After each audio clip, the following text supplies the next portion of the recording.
bets if your bet wins. Download the DraftKings Sportsbook app now. Use code CRSHOW. That's code CRSHOW. Turn $5 into $300 in bonus bets if your bet wins. In partnership with DraftKings, the crown is yours. Gambling problem? Call 1-800-GAMBLER. New York, call 877-8-HOPE-NY or text HOPE-NY. Connecticut, call 888-789-7777 or visit ccpg.org. On behalf of Boot Hill Casino in Kansas, wager tax pass-through may apply in Illinois. 21 plus in most states. Void in Ontario. Restrictions apply. Bet must win to receive bonus bets which expire in 7 days. Minimum odds required. For additional terms and responsible gaming resources, see dkng.co/audio. Limited time offer. Maybe it could be said that New Year's resolutions are simply meant to be broken.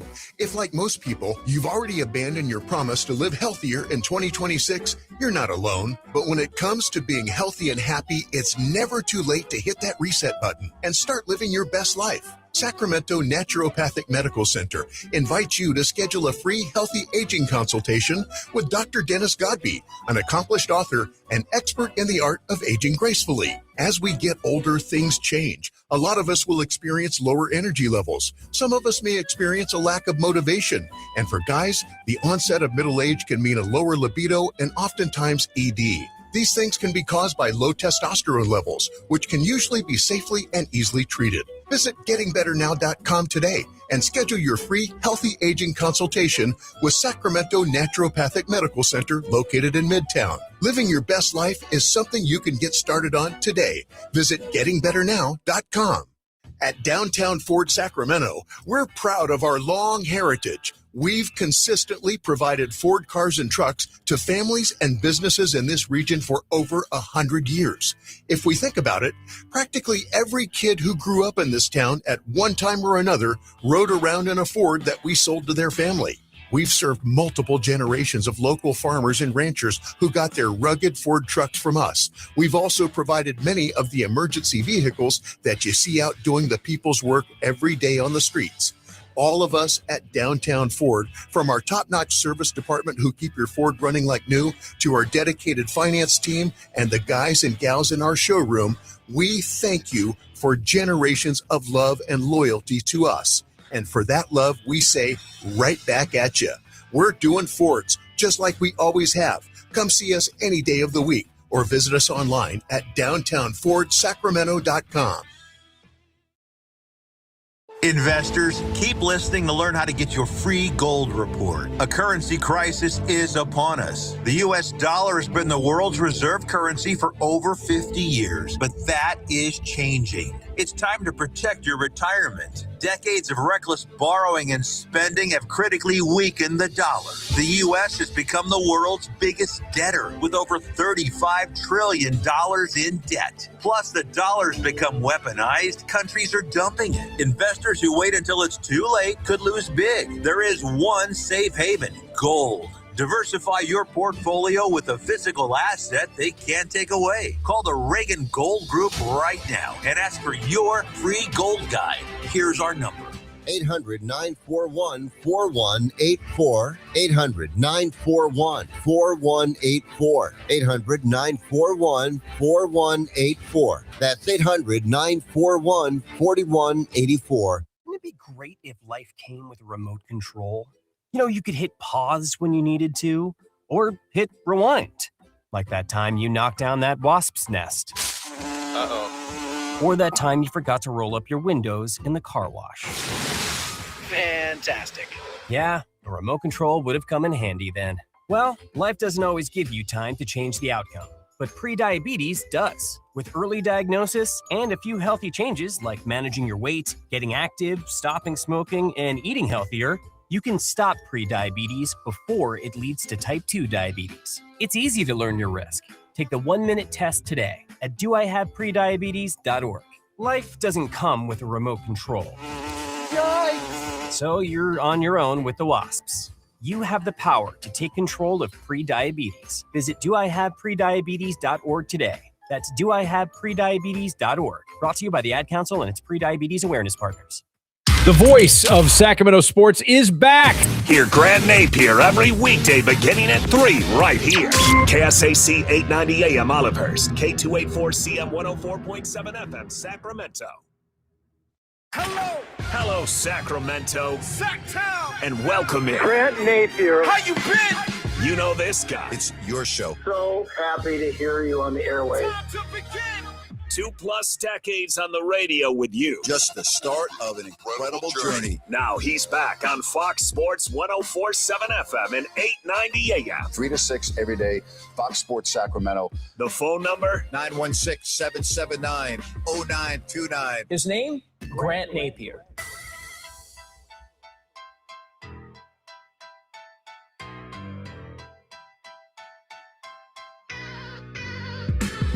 Hey, good afternoon, everybody.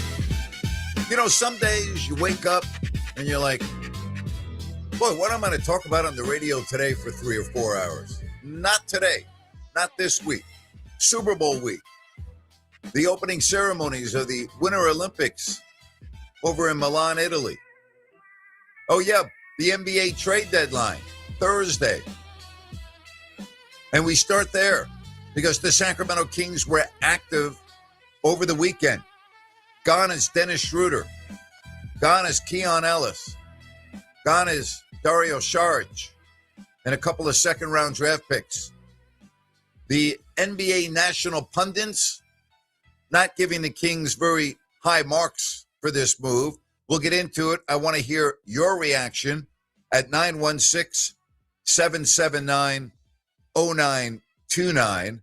I'd like to go back in history, though, and I would like to set this up, set the table, because I think it's important to know, like, where we were as a fan base evaluating a move back in July when the Kings came to terms with Dennis Schroder and their free agent signing. Here is General Manager Scott Perry back then. When free agency was embarking upon us, this was the number one guy we felt in the league for us that was going to fit that bill and help us establish. He's a building block to us establishing that sustainable success that we're striving to get. We talked a lot about that in terms of this season being so important that when people come see the Kings play, home or on the road, that they know they're going to get a very tough, hard-playing team that plays together, that leaves it all out on the floor each and every night. And we can live with the results if we do that. And this guy, we believe strongly is going to be the catalyst to that, along with obviously the rest of the team. But you need a leader at that point guard position. And I think Dennis is going to definitely provide that. You know, I'm really trying hard not to laugh when he talks about, the product night in, night out and how important it is. Oh, my gosh. I mean, seriously, 12-39, a point differential, the worst in the conference. The net rating at 10-2. It's the worst in the league, by the way. But as far as Dennis Schroder, how did that work out?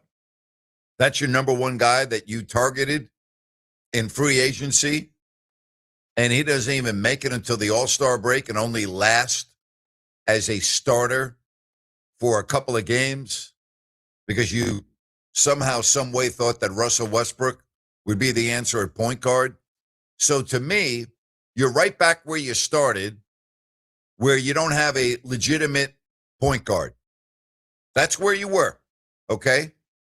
You don't have a point guard for the future. Now, you might think you'll get one in the draft, but maybe you won't. Maybe that player won't be as good as you think.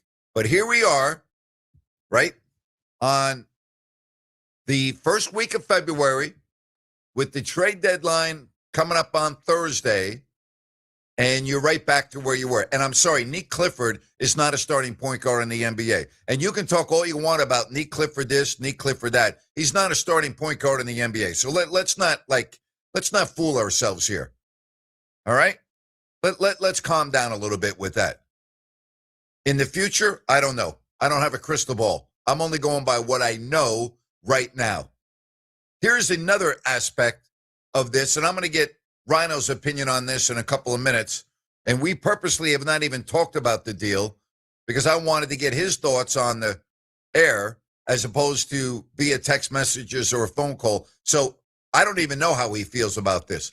But I asked the question, there are teams that wanted Keon Ellis, right? Those weren't just rumors.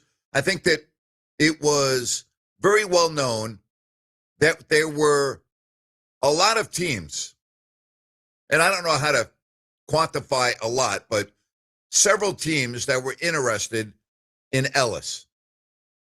How come the Kings weren't one of those teams? How come the Kings took a player that had all the tools that you would want in terms of Scott Perry's 6 standards? I keep on hearing the word standard this, standard that, right? Keon Ellis exhibited, I think, all 6 of those. And yet he was, I'm going to just call it the way it is, he was run out of town. He was run out of town. This franchise just decided he was not going to be part of the future. And I've said this. Scott Perry's a new man on the block. He comes in with his own vision, his own ideas. That's okay. That's part of sports. Just like if you work in a company and you have a new boss, they're going to do things differently. Maybe you're not accustomed to it. Maybe you don't like it. Maybe you have to go work for another company. So Perry comes in with his own vision, and he gets 3 years in my book. But you just heard that soundbite from last summer, and I mean, how bad does that sound here on the 2nd of February? Like, how bad did that sound? So you get rid of Schroder, which is really the term. You got rid of him. You give up on Keon Ellis, and you get a player in DeAndre Hunter. You know, does it like knock me off my chair? No. But I don't think you can really comment completely on this move until the deadline is in the rearview mirror on Thursday. And the reason for that is this could be step 1 of a step 2 or a step 3. And until I know what the roster looks like on Thursday afternoon, I'm going to kind of hold back a little bit. So, Keon Ellis, gone. Schroder, gone. It does open up the window for finally seeing Devin Carter get a run. And you can still now experiment more with Clifford handling the ball. So those are positives. Could that all change between now and Thursday? Well, of course it could. We'll know in less than 72 hours what this roster will look like for the stretch drive. But it has been a terrible season, the worst season that I can remember since I moved to Sacramento in the summer of 1987. And we'll see what happens between now and Thursday. So, Rhino, I'm going to bring you in here in the opening segment because we have not talked. So give me your thoughts on this deal that the Kings made over the weekend with Cleveland and Chicago. Yeah, I'm going to leave Hunter out of the conversation because we've got 3 hours to talk about him. I want to keep it specific to the Kings. And it really boils down to this. A Scott Perry mistake cost you Keon Ellis. There's no other way that you can cut it because misjudging Dennis Schroder and signing him to a 3-year deal with the 3rd year partially guaranteed, and then signing Russell Westbrook log-jammed the Kings' backcourt, which in turn log-jammed Keon Ellis. So a bad decision on Schroder or a bad decision on Westbrook. Either of those you can pick from, but that cost you Keon Ellis. It cost Ellis minutes. It cost Ellis more time on the court to grow. And at such a reasonable contract, somebody that was the picture perfect example of what you want to do in an organization in this CBA, he's gone. He was the sweetener to get them to take on Dennis Schroder. Now, I also understand that the market for Ellis changed a little bit as soon as these Giannis sweepstakes went up because teams' attention that might have been focused on Ellis shifted elsewhere. So if you're Scott Perry, you have to get something for Keon, but it's really hard to part, in my opinion, with a player and treat him, like you said, run him out of town, treat him the way that you did when he's a team that we saw from the market fits with almost every other team in the NBA. Very, very well said. This text message, interesting, from the 916. Grant, I was at the barbershop Saturday, and the topic of discussion was the Kings amongst everyone in the shop. And this is what one guy said, quote, my family are currently season ticket holders next year. We won't be. We're convinced that the key to success in the NBA is to do the opposite of everything the Kings do. Sadly, I agree with him. We now have the worst record in the league. Tom, not only do you have the worst record in the league, but on February 2nd, without knowing what could possibly happen in the draft, you see this being almost light years away from being where you want to be when you look at what Oklahoma City's roster and future looks like, when you look at what San Antonio's roster and future looks like, okay? When you look at Denver, and you can also point to a couple of other teams that are now ahead of Sacramento in this rebuilding process, it doesn't look very good. Now, could things change with a star in the draft? I guess it could, but it wouldn't happen overnight. It would happen gradually. I mean, after all, Cooper Flagg looks like he's going to be the real deal. Have you looked at the Mavericks record? So it doesn't mean that you're just going to all of a sudden start winning and you're going to be that team. It does take time, and then that would require patience. But that soundbite from Scott Perry, how bad does that sound right now? I mean, Ryan, we were skeptical when everything was happening during free agency last summer. You were more on the this is a bad signing than I was, because Dennis Schroder to me was a legitimate point guard. May have not been the best fit for Sacramento, when in hindsight it wasn't. But, I mean, you couldn't really argue that he was a legitimate point guard. Now, you can argue about the money they gave him, that they overpaid. You can argue a lot of different things, but you really couldn't argue that aspect of it. I mean, after all, you know, when he got traded from Golden State to Detroit, he played very well as the third guard. You know, he was very good. He looked very good in the playoffs, but then he wasn't good enough where Detroit decided that they were going to keep him, and he became available. But, I mean, you can have a difference of opinion on whether you think Schroder is good or not, but he was a legitimate and is a legitimate point guard.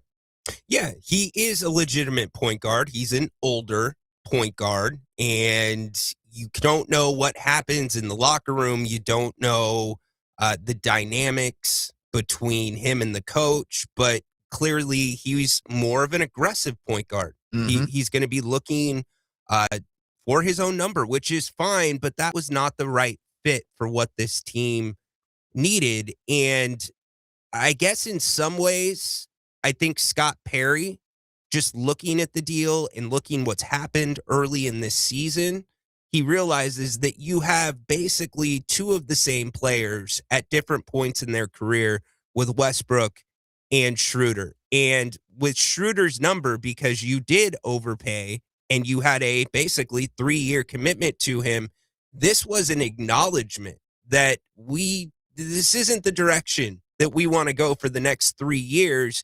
And because of that number, there's a limited amount of places for him to land. Now, what this really was mechanically is Cleveland getting under and spreading over the Hunter contract over 3 years. Yes. And what this is the Kings taking Schroeder's contract over 2 years. And so that's why it happened to work with Cleveland, but then you have to throw in the Ellis part of it to sweeten it.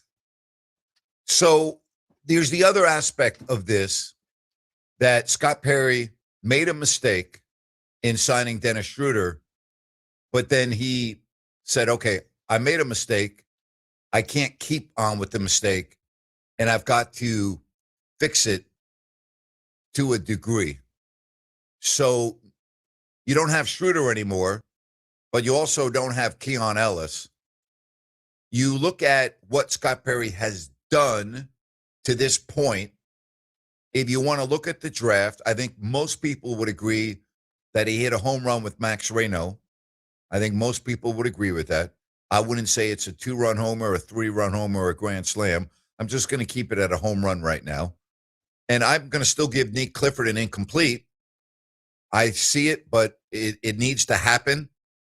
Doesn't necessarily have to happen Wednesday when the Kings take on Memphis or Friday or Saturday. I mean, it doesn't have to happen this week. But in the next 2 or 3 years, I think we need to have a definitive answer, and we will. But I'm not on board about Nick being a can't miss guy like some other people. I think we need to fasten our seatbelts on this, because the one thing that happens here in Sacramento that I'm very comfortable in saying with all the decades that I've been on the radio is the fans of this market, and I don't think it's atypical, by the way. Yeah. But since we're in Sacramento, I'm going to keep it to here. Overvalue their players. And to be fair, I think there was some of that with Keon Ellis. I think Keon is a nice player. I think Keon is going to help Cleveland. I think Keon would help a lot of teams. But I think that we in this market have overvalued him somewhat. Now, to what degree? I'm not going to speak for everyone. I'm only going to speak for myself. I think that is something that happens in Sacramento. And again, I'm not saying it's atypical. I think that fans at, other teams overvalue their own. But I think it's happened maybe a little bit more here over the years. But in terms of Scott Perry, when I look at what he's done to date, the Dennis Schroder signing, no. The Russell Westbrook signing, in my opinion, was an awful decision. I have been on the same page from day one. Here we are on February 2nd. I still don't understand it. It still doesn't make any sense. It, to me, was stupid. And so I don't get it, okay? I think that signing Precious Achiuwa was good. Mm-hmm. The Dylan Cardwell acquisition was very good. Max Reno, I think a home run. Nick, I think could be a home run, but right now, I'm not going to go there, all right? I'm not going to go there. So Valanciunas, terrible. It made no sense. It was, you can talk all you want about saving a couple of million, and that's why you got Schroder. The bottom line is you got rid of a good player, and you didn't get anything back in return. And the money that you got back ended up being spent poorly. And so if I'm going to look at Scott Perry, like most general managers in the league, there's been some good and there's been bad. Losing Keon Ellis for Scott Perry is a big, fat F.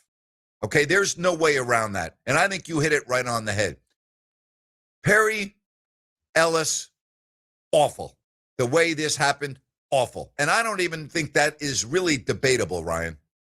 No, it's not. I'm looking at the YouTube chat right now, and Daniel B. Free says, cost Ellis, yes, but Perry may never had interest in him. And if that's the case, Grant, then I'm worried about Scott Perry being the general manager of the Sacramento Kings. Because, yes, we put players on a pedestal at times, and sure, good defensive players stand out more when they're around bad defensive players. Yes. But Keon Ellis is one of those guys that, again, can fit with pretty much any team in the league. And Grant, Here's the other thing. His offense does not affect his defense. And how many times have we heard Doug Christie talking about offense affecting defense? Yep. Well, and there's one more aspect to this as well. When you talk about Ellis and you talk about not being here anymore and the organization and the way they went about their moves is I'm going to put Malik Monk in the same category, but a different type of player. Monk has a resume that is sufficient enough to judge him on what he can do and what he can't do, what he's good at and what he's not as good at. What we do know is he is a flat-out baller, okay? Offensively gives you something that you really don't have, is generally speaking very good at the end of games based on what we have seen in the past.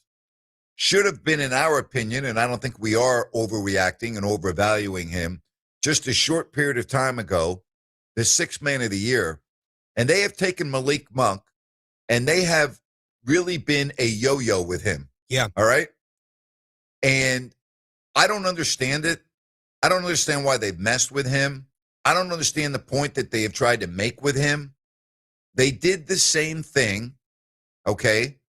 They did the same thing with Ellis, and now Ellis is not part of the team. When we get to Thursday, is Monk not going to be part of the team? I'm a little concerned about Scott Perry's player evaluation based on what we have seen and based on what we just heard from his press conference after the Dennis Schroder signing. That does concern me a little bit. So we have a lot to talk about at 916-779-0929. All right. I talk about the housing market in 2026, and we talk about the expected cuts from the feds as it pertains to interest rates. And that would stimulate the housing market. And you know what's going to happen? Bidding wars, homes are going to go quickly. You need to get prepared now if you are thinking of being in the market in 2026. Are you thinking of buying a home? Do you have a home that you might be selling? Maybe you're relocating. Maybe you're going to upgrade, downgrade, whatever the case may be. How about a very experienced broker, Spencer Grimmenstein? I've known him since 2000. Village Financial Group, broker and owner. This is kind of like a boutique, a white glove service, a one-stop shop. Spencer will take you from the start to the finish line. And remember, he has access to private money. So that will expedite things getting closed and you can move on and everything's done. He's got 30 years experience in the mortgage industry. He will do a great job for you. Call him, text him, 916-805-4868. 916-805-4868. Oh, yeah, by the way, he's a great guy. That helps as well. Experience, right? He'll deliver for you, and you'll enjoy working with him. Again, call or text him at 916-805-4868. You can go online and check out their thousands of available homes for purchase at bfgloans.com. It makes sense to call Spence, 916-805-4868. Village Financial Group, looking out for your best interest. Olden Polonies at 4 o'clock to talk about this. That's coming up right here on Fox Sports Sacramento.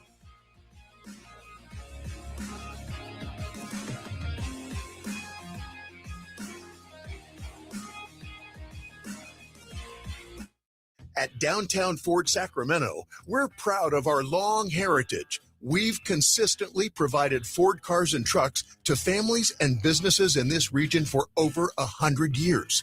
If we think about it, practically every kid who grew up in this town at one time or another rode around in a Ford that we sold to their family. We've served multiple generations of local farmers and ranchers who got their rugged Ford trucks from us. We've also provided many of the emergency vehicles that you see out doing the people's work every day on the streets. All of us at Downtown Ford, from our top-notch service department who keep your Ford running like new, to our dedicated finance team and the guys and gals in our showroom, we thank you for generations of love and loyalty to us. And for that love, we say right back at you. We're doing Fords just like we always have. Come see us any day of the week or visit us online at downtownfordsacramento.com. Maybe it could be said that New Year's resolutions are simply meant to be broken. If, like most people, you've already abandoned your promise to live healthier in 2026, you're not alone. But when it comes to being healthy and happy, it's never too late to hit that reset button and start living your best life. Sacramento Naturopathic Medical Center invites you to schedule a free healthy aging consultation with Dr. Dennis Godby, an accomplished author and expert in the art of aging gracefully. As we get older, things change. A lot of us will experience lower energy levels. Some of us may experience a lack of motivation. And for guys, the onset of middle age can mean a lower libido and oftentimes ED. These things can be caused by low testosterone levels, which can usually be safely and easily treated. Visit gettingbetternow.com today and schedule your free healthy aging consultation with Sacramento Naturopathic Medical Center located in Midtown. Living your best life is something you can get started on today. Visit gettingbetternow.com. Remember, always be generous with the nutmeg. Just eyeball it. Okay. Mom's wisdom has served you well, but now it may be your turn to guide her. Hey, I'm worried about Mom. She keeps forgetting her famous sweet potato pie recipe. Some things come with age, sis. And some don't. Knowing the early signs of Alzheimer's in a loved one will help you make the best decisions for your family. Visit 10signs.org to learn the signs. Brought to you by the Alzheimer's Association and the Ad Council. Snakes, zombies, public speaking, the list of fears is endless. But the real danger is in your hand when you're behind the wheel. Distracted driving is what's really scary and even deadly. Eyes forward, don't drive distracted. Brought to you by NHTSA and the Ad Council. 916-779-0929. That's 916-779-0929. This text message, why are we blaming Perry for not playing Keon? Shouldn't that fall on the coach? That's Ralph. That's another aspect of this team that I have no idea what's going on. I don't know who's coaching the team. I really don't. I don't know if it's Scott Perry and Doug Christie making these decisions. I don't know if it's Doug that's making these decisions. If it's Doug 100%, then that just, again, reinforces the comments that I've made from day one, that Doug is not ready to be an NBA head coach. And I don't really think that we need any more illustrations and examples of that being true than what we are witnessing this year with how he has coached this team. I just don't. And that's another aspect of this franchise moving forward. And that is, who will be the coach of this team next year? And will Scott Perry get a chance to hire his own coach, which he didn't have when he took the job a little less than a year ago? That's another aspect of all of this, because there's no way you can have Doug Christie as the coach next year. I'm just sorry. You just can't. I mean, you really can't. So I want to hear from you at 916-779-0929. And understand, as we really haven't even talked that much about DeAndre Hunter, until we really know what's going to happen between now and Thursday, it's very difficult to assess things and who's going to be playing where and who's going to be doing what, because there could be another move. There could be two moves. There could be, things that are going to happen between now and Thursday that we can't forecast. So, we have to kind of put the foot on the brake a little bit before we just say, well, this player is going to play here and this player is going to play there. No. Right now the backcourt looks a little easier in terms of rotations, but that may change. That may change. All right, let's get to some phone calls. And we say hello to Bill in Citrus Heights. Hello, Bill. Hello. How you doing today? Good, thank you. My curiosity is, I hear about the Kings need a point guard. Why is it a point guard? Because modern NBA, it seems to me it doesn't really matter who's the distributor of the ball. You got point forwards, you got point centers, and of course we got point guards. You adjust your offense to what the personnel that you have. To me, it would seem like we have a point center in Sabonis, just like Vlade used to be. Or in LA nowadays, we have LeBron, who's a point forward, and obviously Jokic out in Denver. So who cares if the point guard? I care, because all the good teams in the NBA have legitimate point guards, okay? Jamal Murray is that guy in Denver, not Nikola Jokic. Yes, Nikola can handle the ball.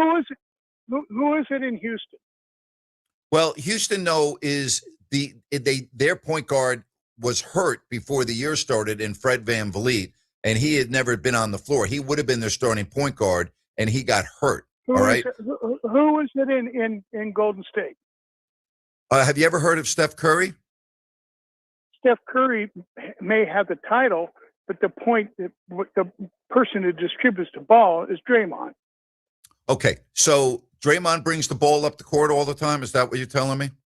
No, you're talking about. I'm talking about distributing the ball in the offense. Well, distributing the ball Which and is playing point different? guard are two completely different things. They're not the same. Okay, they're not the same. All right. In other words, in Oklahoma City, Shea Gilgeous-Alexander is the point guard. He was Mr. MVP last year in every single category, and they still have the best record in the West. Okay, does he distribute the ball every single time on the offense? No, he doesn't. Well, first of all, here's the deal. The Kings don't have a point guard. They need a point guard. They thought they had a point guard in Schroder. They don't have it. And, oh, yeah, by the way, their record is the worst in the NBA. Okay, and one of the reasons why their record is the worst in the NBA is because they have a point guard that plays most of the minutes in Russell Westbrook, who doesn't advance the ball, doesn't throw the ball up the court enough. Okay, and yes, when you look at the stats, does not distribute the ball. Good. Then you know what? Go out and get a distributor. I'll let you build your own team. I'll tell you right now. You go out and get a distributor. I'll go out and take my point guard, okay, who is a legitimate NBA point guard, and I will beat you in every single game. So you go ahead and build your team with your distributor, and you play without wait a minute. You play without a point guard, you're going to get your ass kicked every game. Go ahead. You play in the NBA without a legitimate point guard, you have no chance of winning. Zero chance. No chance. Not happening. Bill, Today's anything else? NBA, I think, is different. No, I'm just saying today's NBA is different. More people can bring the ball up. I think, it's more positionless. I don't disagree with that. I do not disagree with that. But you need a legitimate point guard. I don't disagree with what you're saying in terms of bringing the ball up, and the game is different today. I agree with all of that. Okay, it's not like you need a John Stockton type. I get that. But you need a legitimate point guard. Okay? I mean, if you look at New York and what they did last year, Jalen Brunson, great example. All right? You have to have it. Well, you don't have to. It's very advantageous to have a player like that. Thank you, Bill. Have a good afternoon. 916-779-0929. I've seen DeMontis bring the ball up. I get that. He can distribute. He's an excellent passer. I understand that. Okay, what did we say over the last year? Boy, the Kings better go out and get a point guard last summer. They better go out and get a point guard. What does this team really need? A point guard. We didn't say the team needed a distributor. We said the team needed a point guard. So what did they do? They went out and then they signed Schroder to a 3-year, $45 million deal. And then what did they do? They signed a 36, soon to be 37-year-old point guard in Russell Westbrook. And now all of a sudden, what are you going to do? Like, it didn't make any sense. And so, Ryan, here we are on February 2nd, okay? And without knowing what's going to happen between now and Thursday, the question is, who's going to be the next point guard for the Sacramento Kings? It's a great one. You know, a guy that we have not said or mentioned yet is Devin Carter. Isaiah Stevens, who is a two-way player, played more minutes than Devin Carter last game. So I think he's clearly out of the mix at this point. Look, he hasn't been in the mix. Well, that's what I mean. This would have been the time that he's the one getting 28 minutes, not Isaiah, regardless. It's a legitimate question, but I think we have to take a step back and ask, what is the makeup of this team going to be stylistically? Because if you're looking at trading Domantas Sabonis, what does that mean? You're taking away a distributor. So now you really do need to focus on that bona fide point guard. My guess is it's going to be, and Doug mentioned this last night, point guard by committee until the Kings can get to the offseason. Here was Doug last night. It's possible. I think, more along the lines, we thought Domas was going to play as well. So it was going to be kind of point guard by committee. Domas could bring the ball up, DeMar, Zach, but giving Neek those reps and those moments of trying to initiate the offense so that ultimately what we want is multiple ball handlers on the floor at one time so that offense doesn't get bogged down. We can stay playing extremely fast, moving the ball up the floor. So it doesn't have to be we're waiting for a point guard. It can be a bunch of guys that can handle the basketball and bring it up. So invaluable reps for him. And again, that was after the game last night. We really haven't talked about DeAndre Hunter. It's not like he's a bad player. It's not like he can't play. No. So, the Kings are getting a decent player back. I don't know how I would totally evaluate him because he hasn't had a good year in Cleveland, but, before this year. He had very good numbers, good three-point shooter. His percentages are way down this year, and I think that's, again, with some of the newer players that Cleveland have, he became somewhat expendable in Cleveland. But, it's not like the Kings are getting chopped liver back. No, not at all. And they're getting more athletic. That's what the Kings... Which is huge. Yes, they need athleticism terribly. Before the break, you brought up, is there going to be more moves? Are we going to see something different before 12 p.m. on Thursday? I have been told by a very trusted source that this trade was the first domino. Now, that doesn't mean, because it takes two to tango, that we will see another trade by Thursday, but certainly by the offseason, Grant, this is going to be turned upside down on its head, because next year the Kings are projected to be a second apron team. You know what that means? You are in the luxury tax. The last time the Kings were in the luxury tax is over 20 years ago, in 2002, 2003, and 2003, 2004. So you have some major changes still to come.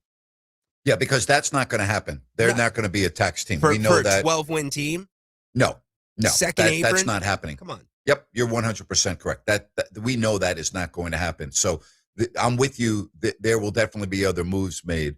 And I think the most likely right now is DeMar DeRozan. If I'm looking at right now, between now and Thursday, I'm still thinking that's going to happen.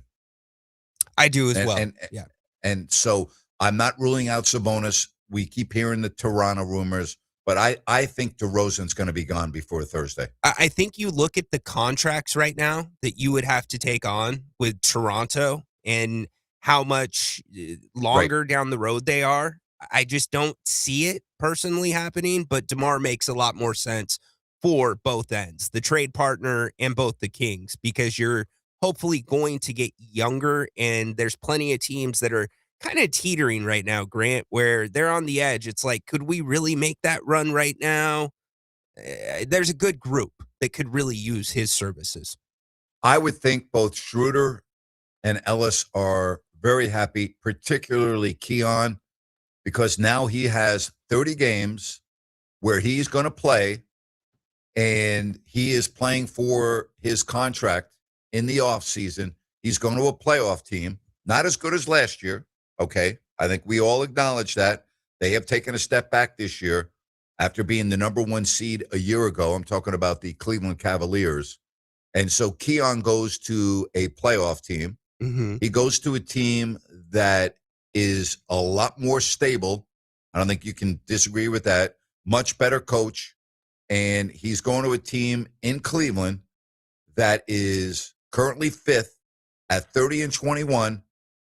And he's got to be very happy with this. Very happy. Yeah, and he's going to help them. He's going to get plenty of opportunities. Their backcourt has had injury problems at times this season. What's going on with Darius Garland and that toe still?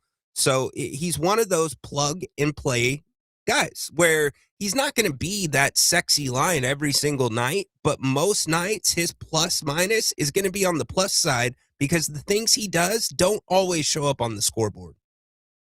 This message, it is hilarious seeing people overvalue Keon Ellis. The Kings by far got the best player in the trade. Don't spin this into a bad trade. Well, first of all, you can't spin it into a good trade or a bad trade the day you make a trade.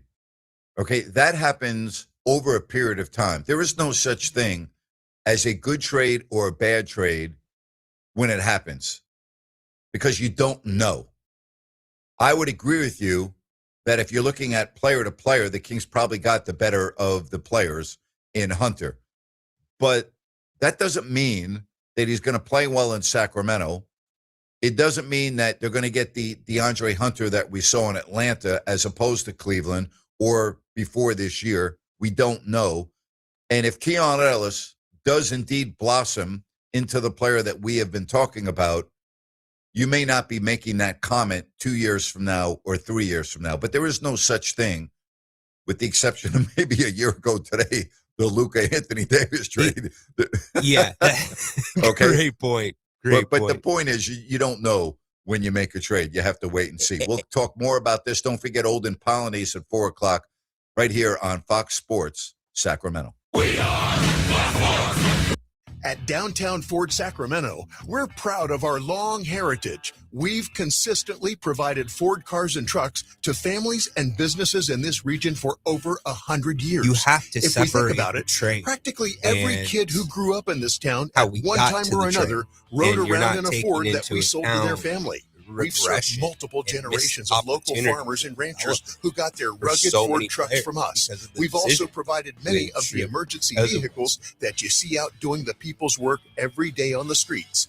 All of us at Downtown Ford, from our top-notch service department who keep your Ford running like new, to our dedicated finance team and the guys and gals in our showroom, we thank you for generations of love and loyalty to us. And for that love, we say right back at you.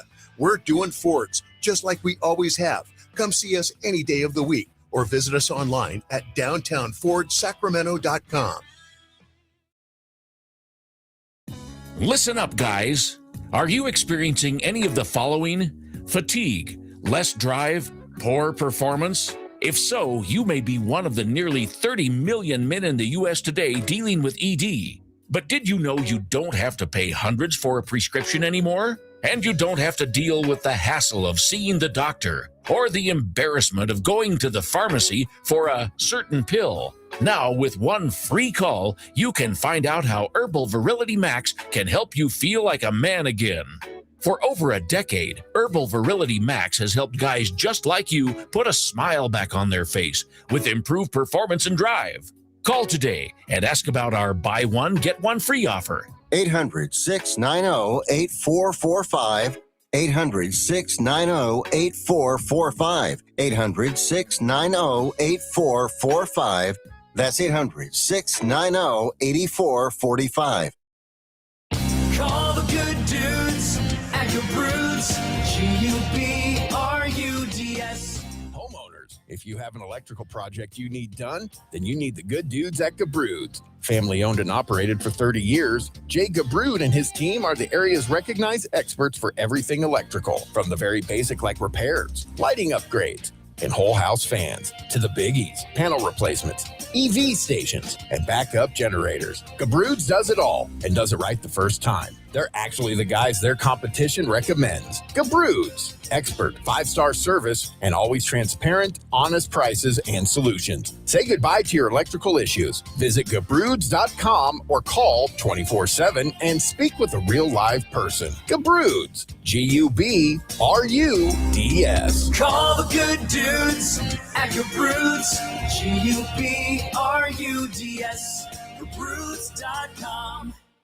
Investors, keep listening to learn how to get your free gold report. A currency crisis is upon us. The U.S. dollar has been the world's reserve currency for over 50 years, but that is changing. It's time to protect your retirement. Decades of reckless borrowing and spending have critically weakened the dollar. The U.S. has become the world's biggest debtor with over $35 trillion in debt. Plus, the dollar's become weaponized. Countries are dumping it. Investors who wait until it's too late could lose big. There is one safe haven: gold. Diversify your portfolio with a physical asset they can't take away. Call the Reagan Gold Group right now and ask for your free gold guide. Here's our number.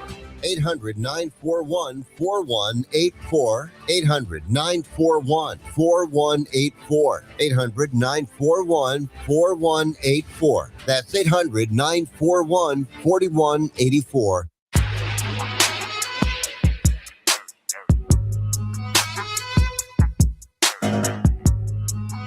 You know, I think to sum up the first two segments, because we have a lot to talk about, and we're going to stay on this, and Olden Polonese is going to join us at 4 o'clock.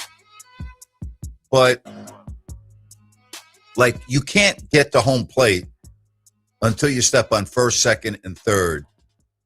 And we got to this juncture in the season based on the moves of Scott Perry and Doug Christie that haven't made sense, don't make sense. And I think Scott Perry, by making this deal over the weekend, acknowledged such. And again, if you're just joining us, I want you to go back, and I'm going to play this several times today. I want you to listen to the Kings general manager, Scott Perry, right? And again, this was after the signing of Dennis Schroder. When free agency was embarking upon us, this was the number one guy we felt in the league for us that was going to fit that build and help us establish. He's a building block to us establishing that sustainable success that we're striving to get. We talked a lot about that in terms of this season being so important that when people come see the Kings play, home or on the road, that they know they're going to get a very tough, hard-playing team that plays together, that leaves it all out on the floor each and every night. And we can live with the results if we do that. And this guy, we believe strongly is going to be the catalyst to that, along with obviously the rest of the team. But you need a leader at that point guard position. And I think Dennis is going to definitely provide that. A catalyst? Is that why you went out and signed Russell Westbrook 2 days before the first game? Is that why? I mean, Dennis Schroder, catalyst, building block, so important. And when you go watch the Kings play at home and on the road, you're going to see a tough, hard playing team each and every night. Let me ask you a question. When you watch the Sacramento Kings play, do you ever come away going, boy, what a tough team? Or do you come away going, gee, you know what? There are a bunch of pillows on the court. Seriously. That's Scott Perry after the Dennis Schroder signing. Building block? No. So important to the team? No. Catalyst? No. Leader? No. You're going to see a tough, hard-playing team each and every night, home and on the road? No. Some nights, yes. Too many nights, no. So it's really, to this point, been a disaster. And you arrived to this point because now you got to fix what you created as a disaster. See, Ryan, we talk about building blocks, right? The building blocks that Scott Perry was trying to use to build a foundation crumbled right before our eyes because he was using Schroder, as he said, as a building block. That building block had no stability. It crumbled. You didn't want to use Keon Ellis, who I think also you could have used as a building block. And so where are we now? Like, that's the other aspect. Where are you now? And maybe DeAndre Hunter ends up being a really good player for Sacramento. Maybe he does. That's why you can't really evaluate trades when you make them. You have to wait and see. But how you got to this point, okay? And here's a great message from the 937. He makes Dennis sound like a future all-star point guard or something. Exactly. That's the whole thing. You're 100% correct. I mean, when you listen to Scott Perry, if you didn't know who he was talking about, you would think you're talking about a future all-star or a current all-star. You're building block, so important, catalyst, leader. You're absolutely right on. So, Ryan, I mean, like, if you're talking about having faith in a front office, based on those comments and the assessment of your number one target in free agency, who doesn't even make it until the All-Star break, boy, oh boy, that's not a great way to start your tenure in Sacramento as the general manager. No, it's not. But I do, and I'm looking at the chat, I give Scott Perry respect for walking it back. You remember when Westbrook started playing a little bit better than Schroder, we had this big discussion, well, you got to start Westbrook, when Scott Perry's not going to take that pie on his face by bringing Schroder off the bench. It doubles down on the problem that was already there, especially when you draft Nick Clifford, who they say is a 3, but they're trying to play him in the backcourt.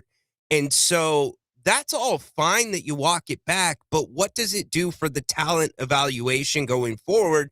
And Grant, you know this as good as anything or anybody. Teams are not the best 12 talents. The best teams are not that. The best teams have different areas where you have guys that specialize on certain things and play roles. And if there's one thing that is more undefinable than any for this Kings team, it's what each player's role is. And Keon Ellis, to some people in the chat, C+ player, okay, but he was also one of two guys on your on your roster that could switch, that could go out and guard above his position, him on Keegan Murray. And so, yeah, you get rid of that, but you do get a Hunter. So it's tough because Grant, Keon, low pay grade too. He's not going to get probably more than, I would think, $8 to $10 million. And with this CBA, you've got to retain players that bring you more value than what you're paying them. The tweet of the weekend from Bill Simmons, I think it was either yesterday or the day before. This sequence is the Vivek. 1, dumb trade to clear cap space for a dumber move, Jonas Valanciunas for Dario Saric. Number 2, dumb overpay signing Schroder. Number 3, undermine ASAP with the next move, Russ.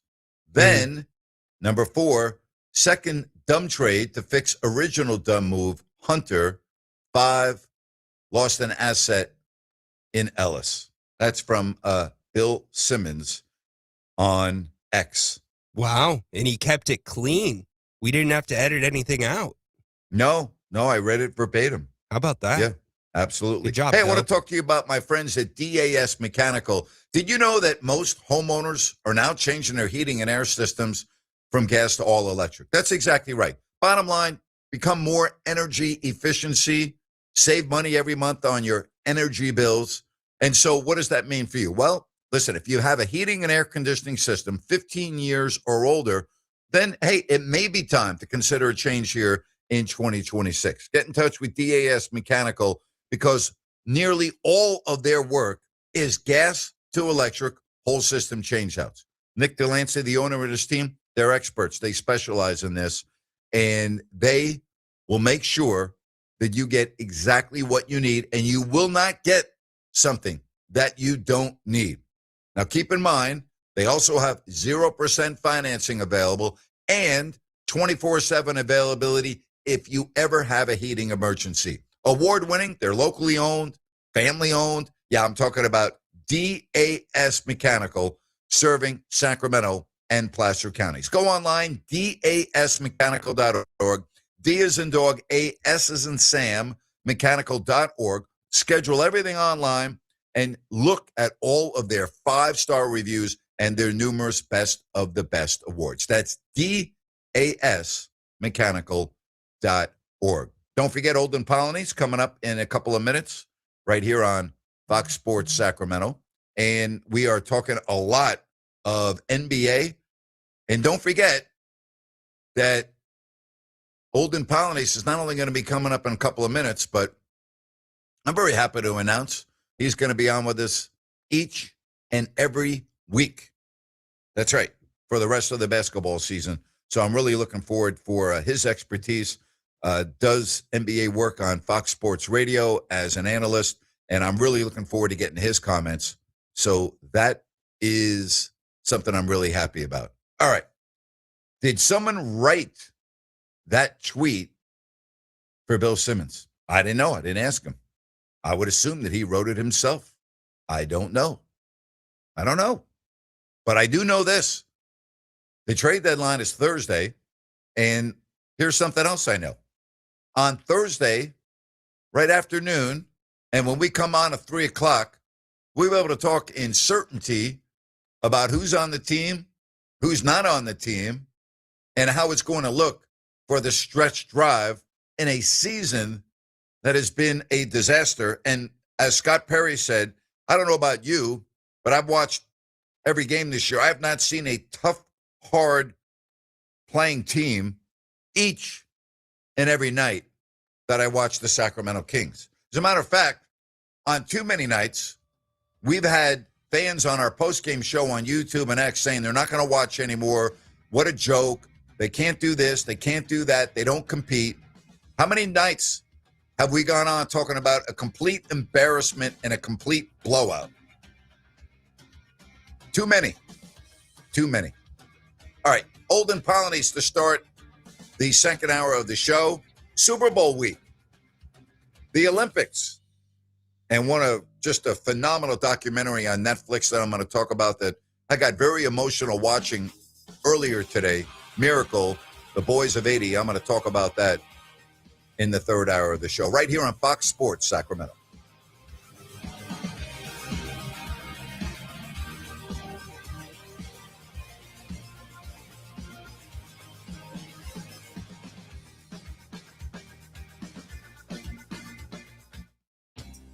You've been saying you're going to pay better attention to your home's honeydews. Check one off your list right now by calling Gabrude Services to schedule a 12-point inspection of your home's electrical system. The safe rule of thumb is every 5 years for an inspection. If it's been 5 years or more, call Gabrude's now. A qualified technician will provide a thorough inspection of the electrical system to ensure it's safe or alert you to potential problems. At Gabrude's, electrical work is all we do. We are the area's recognized experts for anything electrical, and our number one priority is ensuring your home and family are safe. You've been saying you'll pay better attention to your home. Stop saying it. Make the call to Gabrude's. Talk with a real person and schedule your 12-point inspection today. Gabrude's, locally owned for more than 30 years. Gubruds. Call the good dudes at Gabruds. Gubruds. Gabruds.com. Listen up, guys. Are you experiencing any of the following? Fatigue, less drive, poor performance? If so, you may be one of the nearly 30 million men in the U.S. today dealing with ED. But did you know you don't have to pay hundreds for a prescription anymore? And you don't have to deal with the hassle of seeing the doctor or the embarrassment of going to the pharmacy for a certain pill. Now, with one free call, you can find out how Herbal Virility Max can help you feel like a man again. For over a decade, Herbal Virility Max has helped guys just like you put a smile back on their face with improved performance and drive. Call today and ask about our buy one, get one free offer. 800-690-8445. 800-690-8445. 800-690-8445. That's 800-690-8445. Are you SAC Alert? Have you signed up to receive emergency alerts via phone, text, email, or app? Well, what are you waiting for? Winter is coming, and that means there is potential for storms and flooding in our county. Don't get caught off guard or left in the cold. Get urgent storm evacuation and shelter information immediately sent directly to your device. Sign up today at sacramento-alert.org. Again, that's sacramento-alert.org. It's free, quick, and easy to do, and can literally be a lifesaver. Brad Gazan, on Atlanta United, we know everyone has a ritual, a habit we never skip to clear our minds and elevate our performance. But what do you do to keep your head in the game? Because being your best isn't just about taking care of your body. It's about taking care of your mind and mental health. Discover the resources you need to keep your mind focused and your mental health a priority. Find resources at georgia.loveyourmindtoday.org. Brought to you by the Huntsman Mental Health Institute, the Arthur M. Blank Family Foundation, and the Ad Council. Tell your friends. Grant's back. Grant Napear is back on the Sacramento airwaves right here. KSAC 890 AM Olivehurst. K284CM 104.7 FM Sacramento.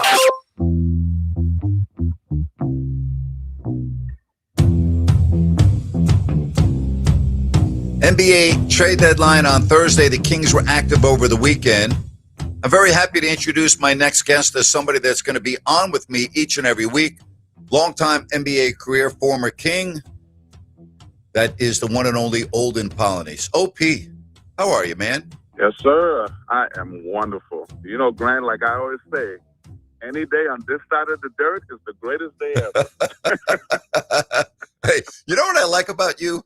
I like the fact that you comment on other things other than the NBA. I loved your tweet last week when it was announced that Bill Belichick was not going to be a first ballot Hall of Famer. I loved your reaction to that. That was insane to me. And I've been saying this with Belichick, but in baseball, any sport, it's like if you're a Hall of Famer, you're a Hall of Famer. Come up with a criteria that makes you a Hall of Famer, no matter what. So we don't have this first ballot, because when you do first ballot, second ballot, emotions come into play and personal agendas come into play. Yeah, very well said. Olden Polynice, we'll be talking with him each and every week. All right, so the Kings made a move this weekend. First of all, I want you to listen to what the Kings general manager, Scott Perry, told the fans of Sacramento and the assembled media after they went out and signed Dennis Schroder to a free agent deal, 3 years, $45 million. This is what Perry said back in July. When free agency was embarking upon us, this was the number one guy we felt in the league for us that was going to fit that bill and help us establish. He's a building block to us establishing that sustainable success that we're striving to get. We talked a lot about that in terms of this season being so important that when people come see the Kings play, home or on the road, that they know they're going to get a very tough, hard-playing team that plays together, that leaves it all out on the floor each and every night. And we can live with the results if we do that. And this guy, we believe strongly, is going to be the catalyst to that, along with, obviously, the rest of the team. But you need a leader at that point guard position, and I think Dennis is going to definitely provide that. Well, that didn't work out too good, did it, OP? And as far as the Kings being a tough, hard-playing team every night, they have the worst record in the NBA with the worst net rating in the NBA. So it's not exactly a soundbite that if I'm Scott Perry, I want to be played on the radio too often, that's for sure. Well, definitely, but he said all the right things at that time. We call that, either coach talk or GM talk. You got to know right. exactly what to say. And that's what he did. And again, he's not lying. Schroder is that guy. But when it comes down to it, the NBA is very, very easy to figure out. We're going to look out for our organization. If in the moment you can help us, we love you. But if you can't help us, then you know what? We got to go do something else. And that's what it is. It's always been that way. Nothing's changed, as far as that, how the mechanics work. So, that's just how it is. He said all the right things, and Schroder's going to, go somewhere. He may get bought out. Who knows? But at the same time, everything that's happened with the Kings is way beyond Dennis Schroder. And it's unfortunate, because I thought they were trending in the right direction a couple of years ago. Here's the thing that's odd to me, OP, when you go back and listen to those comments, and I'm with you on that, GM speak, coach speak, I get it. But then 3 days or 2 days before the start of the regular season, Scott Perry went out and signed Russell Westbrook. And wait a minute, you just went out and signed Dennis Schroder to be your point guard for 3 years and $45 million. And now you sign Westbrook, and within a very short period of time, he was your starting point guard. Your thoughts on that? To be honest with you, Grant, I believe that was, again, more of the intricacies of the NBA that people on the outside don't see. We're going to sign Russell Westbrook so nobody else can get him, just in case, whether they wanted to or not. It wasn't the whole thing he was going to China and all these other places. No. Teams wanted Russell Westbrook because the guy is a very, very good player still. And I believe it was one of those situations we're just going to snatch him up and hold on to him, and he's going to play hard. And that's one thing we know about Russell Westbrook. He's going to give you 100% every single night. And so that was a weird thing. But at the same time, I think once they got Schroder, they realized, okay, what are we really trying to do right now? Are we trying to fight for playoffs? Are we going to be tanking? So all these things come into play, and it's unfortunate, but that's the nature of the business as we have it right now. Because you got to remember, only one team can win the championship. I wrote something a long time ago about, how all the NBA teams, like 25, no, I'm not even going to say 25. Let's say 22, because there's really only 8 legit championship caliber teams. 22 teams sell a bill of goods every single year. Very true. Beginning of the season, oh my God, we're going for it. But realistically, no, you're not. Sure, of course. I think it's probably more than 22, but you're 100% correct. Are you a fan of DeAndre Hunter? Do you like his game? What do you think the Kings are getting in return? His numbers this year have not been good. They've been down, but if you look at his entire body of work in his career, it's not too bad. Hey, as a former Wahoo, University of Virginia, I got to root for the guy. Sure. But yeah. I think he's solid. What was he, the fourth pick in the draft?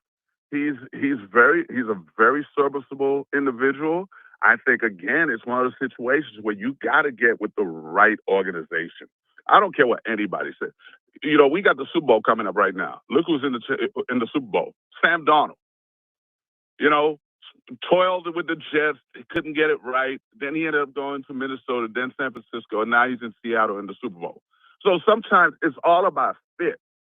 And I honestly thought he was a fit with Cleveland, but with all the injuries and everything else that happened, some of these guys are not top 2, top 3 guys. They, more like top 4, top 5, further down the line. And he's one of those guys. He's not going to be one of your main 3 guys, but he's going to be a guy that can get you some nice minutes when you need it. You said something a moment ago that's interesting. Where was he? The 4th pick in the draft? You're right. He was taken 4th in the draft. And you know this better than me. I don't really care where a guy is taken in the draft. To me, it's can you play or you can't play. And I know you have experienced in training camp. You've seen guys come in, and you probably know in 2 or 3 practices whether the team made a good pick or not. I'll never forget this story. When the Kings selected Thomas Robinson, I think it was the 5th overall pick in the draft, I got to Vegas Summer League, and Bobby Jackson was coaching the team, and I walked into the gym on day 2. They hadn't even had a game yet. And I went up to Bobby afterwards. I go, man, how's Thomas look? He goes, he can't play. I go, what do you mean? He's hurt already? He goes, no, he can't play. No, I go, well, wait a minute. OP, I go, what do you mean he can't play? He goes, bro, I'm telling you, he can't play. We made a mistake.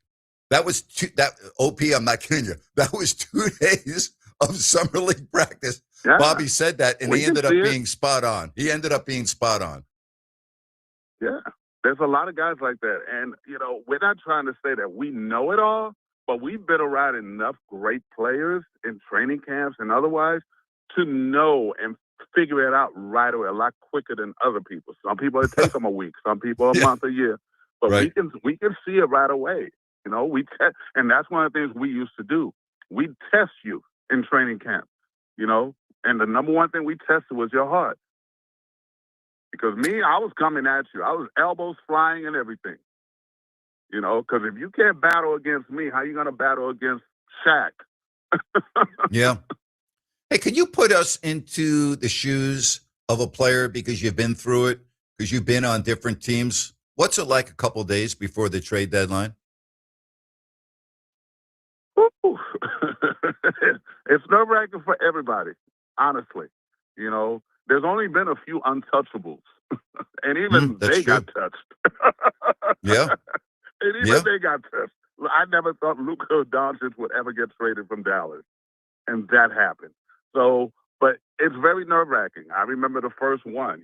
I was in Seattle. I was playing with Seattle, and it was weird because we were in New York at the time, and having a good time with my teammates. We're just hanging out.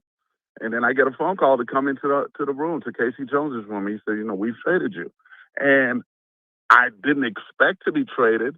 And the only thing that made it feel better to me was the fact that he said, we wanted to keep you, but the Clippers were not willing to part with Benoit Benjamin unless you were involved in the trade. I look at it as a positive, but it's always been nerve-wracking. Every year around trade deadline, it's almost like, can I go to sleep and wake up and see where I landed, or if I'm still here or not? It becomes that kind of thing for players. A lot of anxiety. Olden Polynice, our guest here on Fox Sports Sacramento. What do you attribute the Clippers turnaround to? They have won 17 of their last 21 games. They looked hard. They looked terrible. They weren't they couldn't beat anybody, and now all of a sudden they're playing as well as anybody in the league. I think it was that tweet. Yeah. I mean, geez. So that one guy's tweet made you guys stop playing better? No, I'm being facetious. But it's just a matter of, again, Kawhi Leonard playing more games than not is a big part of it. And so to me, it's, I think they brought in the right pieces. If you look around at the Clippers from top to bottom, a guy like Brook Lopez, he can come in and knock down threes. He's a big guy, shot blocker. John Collins, another guy, very athletic, can play.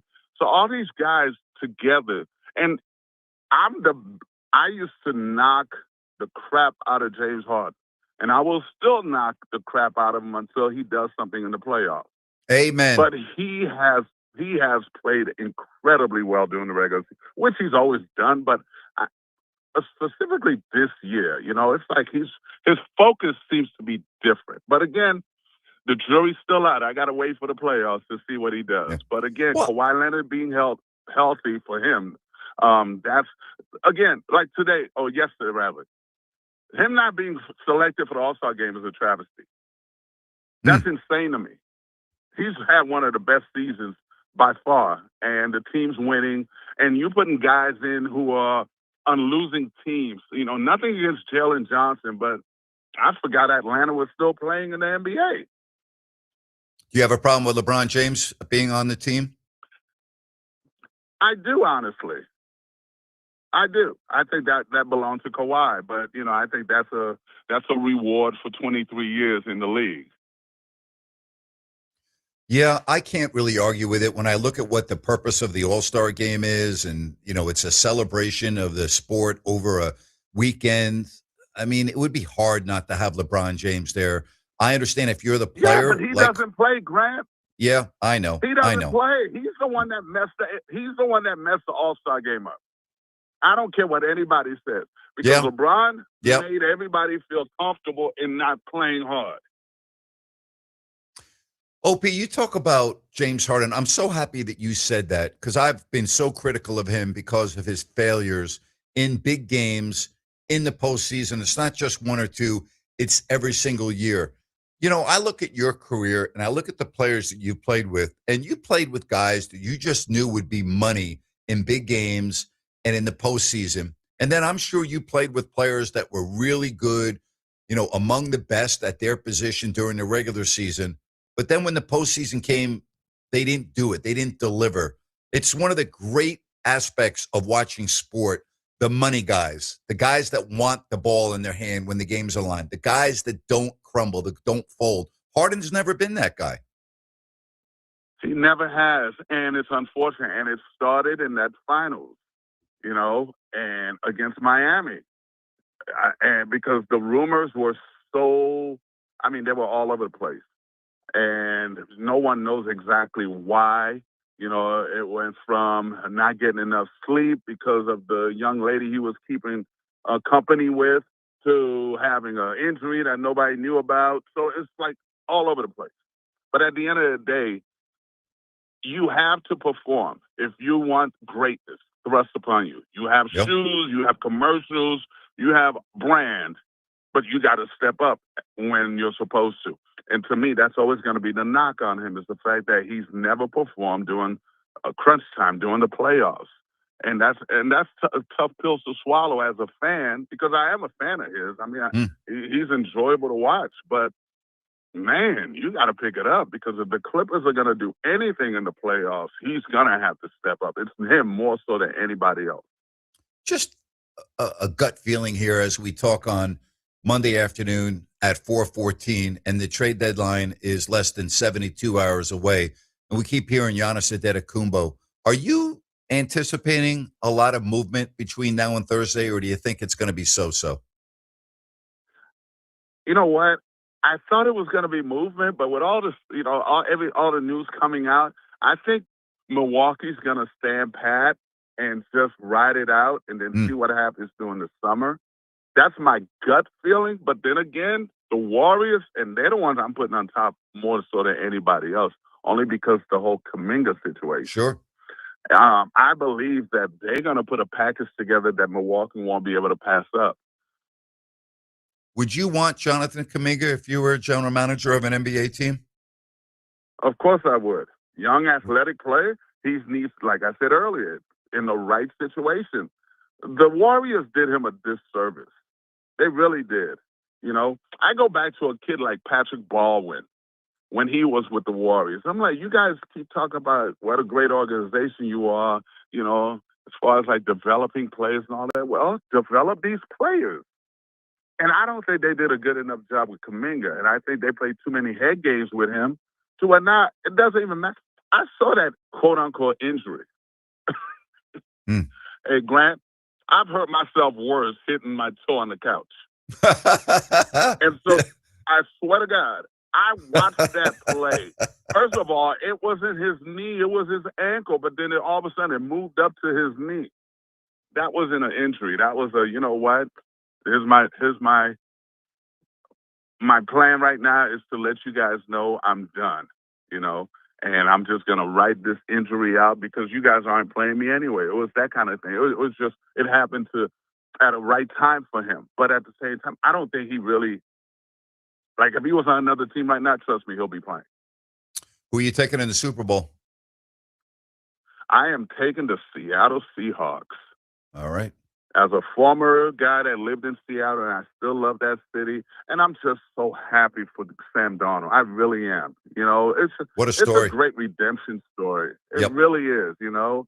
And so that's, man, it goes to show you, man, you got to stick with this thing. Don't listen and believe what other people are saying. You know, sometimes these organizations mess up, but nobody ever wants to call them out. They just let that young man down, period.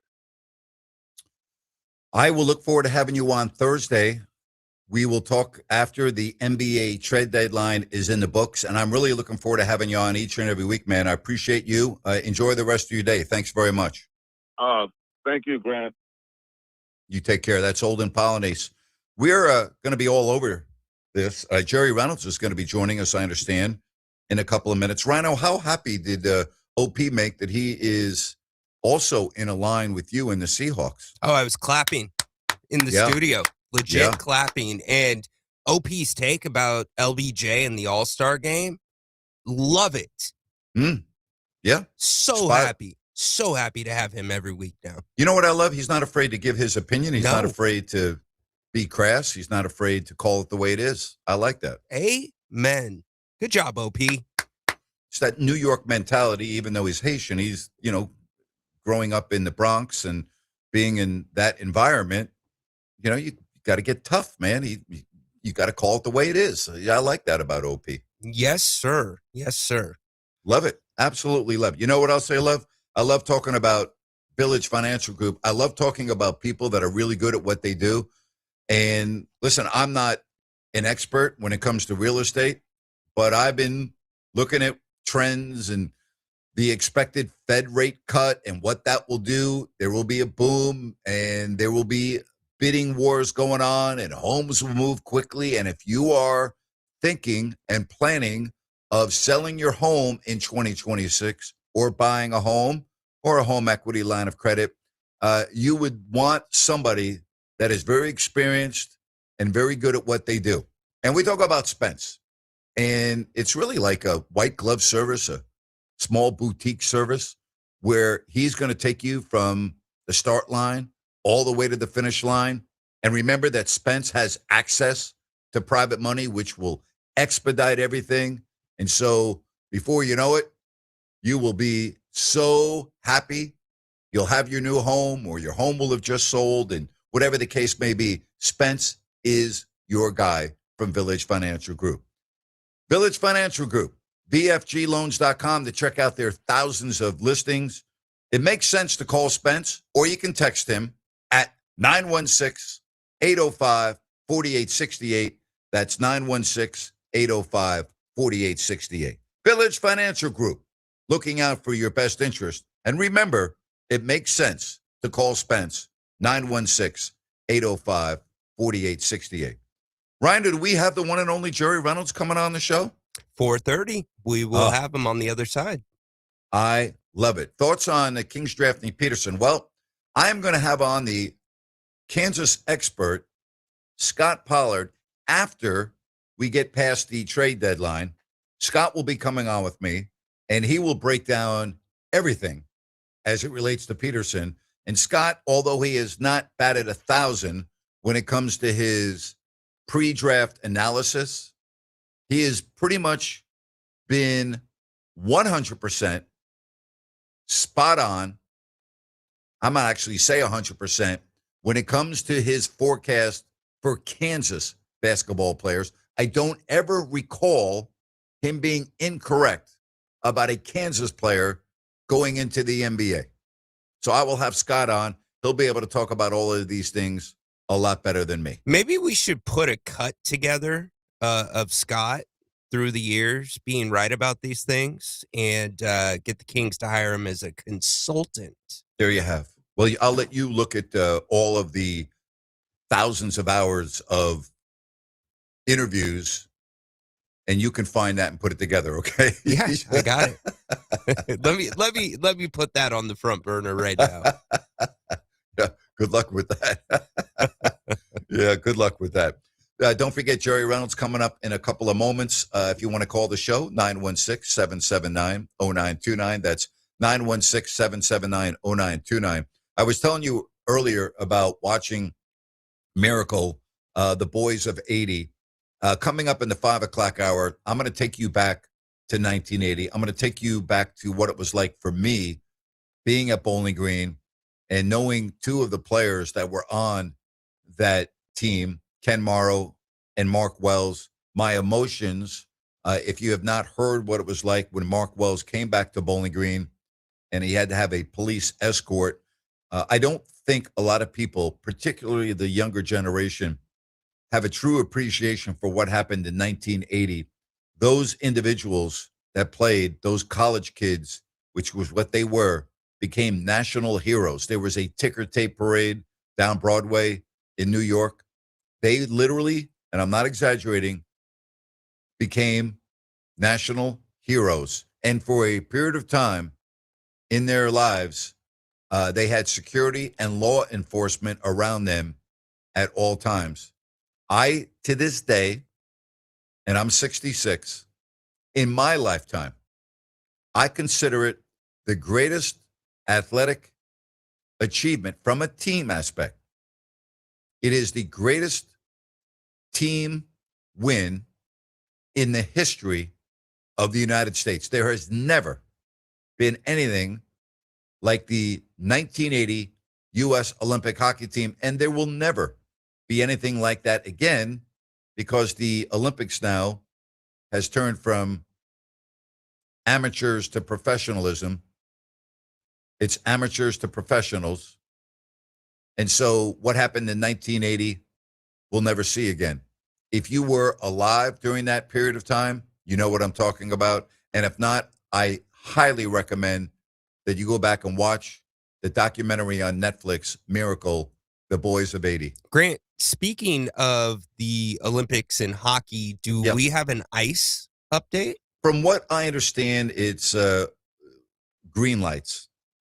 So it looks like everything's going to be okay. Yeah. Looks like it. Though women play first and then the men, but it looks like it's going to be okay. What a disaster that would be if that were to not be the case. Hey, Jerry Reynolds, when we come back right here, the Grant Napear Show, Fox Sports Sacramento. Maybe it could be said that New Year's resolutions are simply meant to be broken. If, like most people, you've already abandoned your promise to live healthier in 2026, you're not alone. But when it comes to being healthy and happy, it's never too late to hit that reset button and start living your best life. Sacramento Naturopathic Medical Center invites you to schedule a free healthy aging consultation with Dr. Dennis Godby, an accomplished author and expert in the art of aging gracefully. As we get older, things change. A lot of us will experience lower energy levels. Some of us may experience a lack of motivation. And for guys, the onset of middle age can mean a lower libido and oftentimes ED.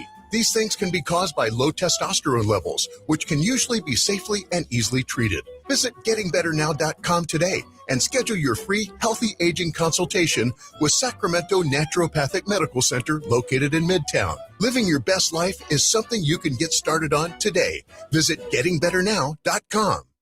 Homeowners, for any electrical project you need done, trust the good dudes at Gabrew's. Locally owned, 5-star service experts, always transparent prices and solutions. Say goodbye to your electrical issues. Call Gabrew's or visit Gabrew's.com. Gubruds. All right, son. Time to put out this campfire. Dad, we learned about this in school. Oh, did you now? Okay. What's first? Smokey Bear said to. First, drown it with a bucket of water, then stir it with a shovel. Wow, you sound just like him. Then he said, If it's still warm, then do it again. Where can I learn all this? It's all on SmokeyBear.com with other wildfire prevention tips. Because only you can prevent wildfires. Brought to you by the USDA Forest Service, your state forester, and the Ad Council.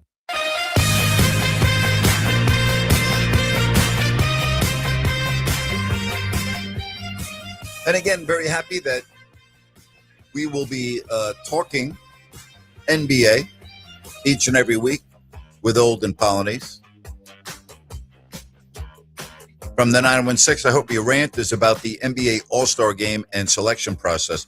I'm not sure what my rant is going to be about. We'll find out in about 35 minutes. But again, OP will be on with me each and every week, and we'll get his insight. We also love getting the insight of the one and only Jerry Reynolds, who joins us right here on this Monday. Jerry, how are you? Have a good weekend? Yeah, I had a pretty good weekend. And yeah, I think you ought to rant on the All-Star game. Yeah, I could work up a rant on that myself. well, you could. I know you could. What was your reaction when you heard about the Kings trade this weekend? A little bit surprised. I was honestly expecting maybe that Ellis would be traded, but I was, hoping that they would get some picks coming back. Like probably most fans, I was hopefully looking for maybe a late first round pick for somebody and maybe another young prospect type thing. So on that basis, I was a little disappointed, no question. I think, it was one of those deals to where, they in effect had to kind of use him in a way to move a contract with Schroder, I think. And, I like Hunter. I like Hunter, the player. I would have loved him a lot more even 2 years ago, Yeah. with the Beam team kind of situation. I thought that he would have been an ideal fit then. But he's a good player, excellent defender. I don't know offensively. He really hasn't had a good year this year for sure. So we talk about making a mistake, if we can call that, with Dennis Schroder. You've been in the front office before. And I guess the best thing you can do as a general manager when you know, well, you probably made a mistake, is to try to rectify that and move on. And so at least they did that in terms of having Schroder no longer with the team, correct? Oh, yeah. Yeah, I think that's exactly what it was. I mean, it was a mistake. In hindsight, of course, I think the big mistake, quite honestly, was a thing where they didn't quite realize where this team was or where it was heading. Now, nobody saw, to be the absolute worst record in the league. I don't think anybody saw that coming, but pretty much it was apparent to, a lot of basketball people that it wasn't likely to contend for a playoff spot. Right. And I think that might have been the mistake was, going out and doing, moving Valanciunas to get Saric and some cap room, to which became Schroder, an older point guard, and then adding Russ Westbrook, and it was just a case that clearly from the start that team wasn't quite equipped to compete for maybe even a play-in. And so, to your point, and very accurate, I think, to his credit, Scott's credit, he made a mistake. There's no doubt about that.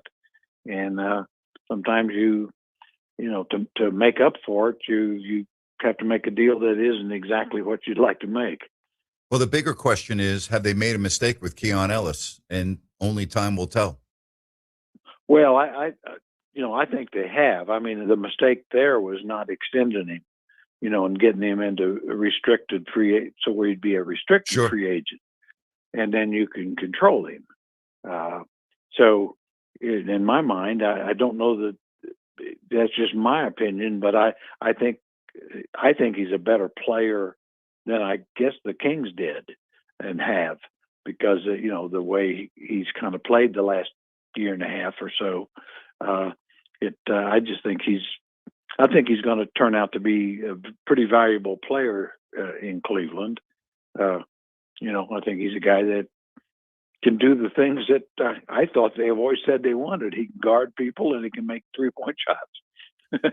and he's young. And he's young. And all of those things. I totally agree with you. But this is really a case, is it not, where you have a new set of eyes and ears coming into the organization, being Scott Perry, with his own philosophy, and the players that he likes may not have been the players that Monte McNair liked, or you like, or I like, and vice versa. And listen, whether we like it or not, whether we agree with it or not, it's his job to put a stamp on this team and try to turn it around, and I believe over a 3-year span. And so I think he deserves a chance to do that. I totally agree. I mean, I think too, we don't want to forget the good things that he has done. I'm not as convinced on Nick Clifford as I was, but certainly Rayno and then Cardwell, and then Precious Achua was a pretty nice. All those, especially Cardwell is an undrafted player, and Achua a free agent. Now I don't know just where he fits long term, but it was a nice pickup, and so. Give credit where credit's due, which I think there's quite a bit, and be honest that I think that, in my opinion, I think they made a mistake with Keon Ellis. I just do. I think they made a mistake. I think they made a huge mistake in signing Russell Westbrook. They made a mistake, in my opinion, in the Valanciunas to Denver. So, but that's part of being a general manager. You're not going to do everything great all the time. But again, here's the thing that I'm a little alarmed by. We had a soundbite from Scott Perry at the beginning of the show, and then we played it again for Olden Polonies, where after the Dennis Schroder signing, Scott Perry said it was the number one free agent that they were going after, that it would be a building block and they would be so important to the franchise, called him a catalyst, a leader, and went on and on. And so the evaluation by Scott Perry in his first big move, and to, talk in great superlatives about Schroder, and then he's not even on the team after the trade deadline. It's just kind of like, okay, wait a minute. Is this a red flag, or is it just one of those things that he got wrong? But hey, if DeAndre Hunter, Jerry, turns out to be a really good player, then you can look at it and go, well, yeah, we didn't hit on Schroder, but we took that mistake and turned it into a better player. So then everybody will be happy. We just don't know how it's going to turn out yet. No, it can't.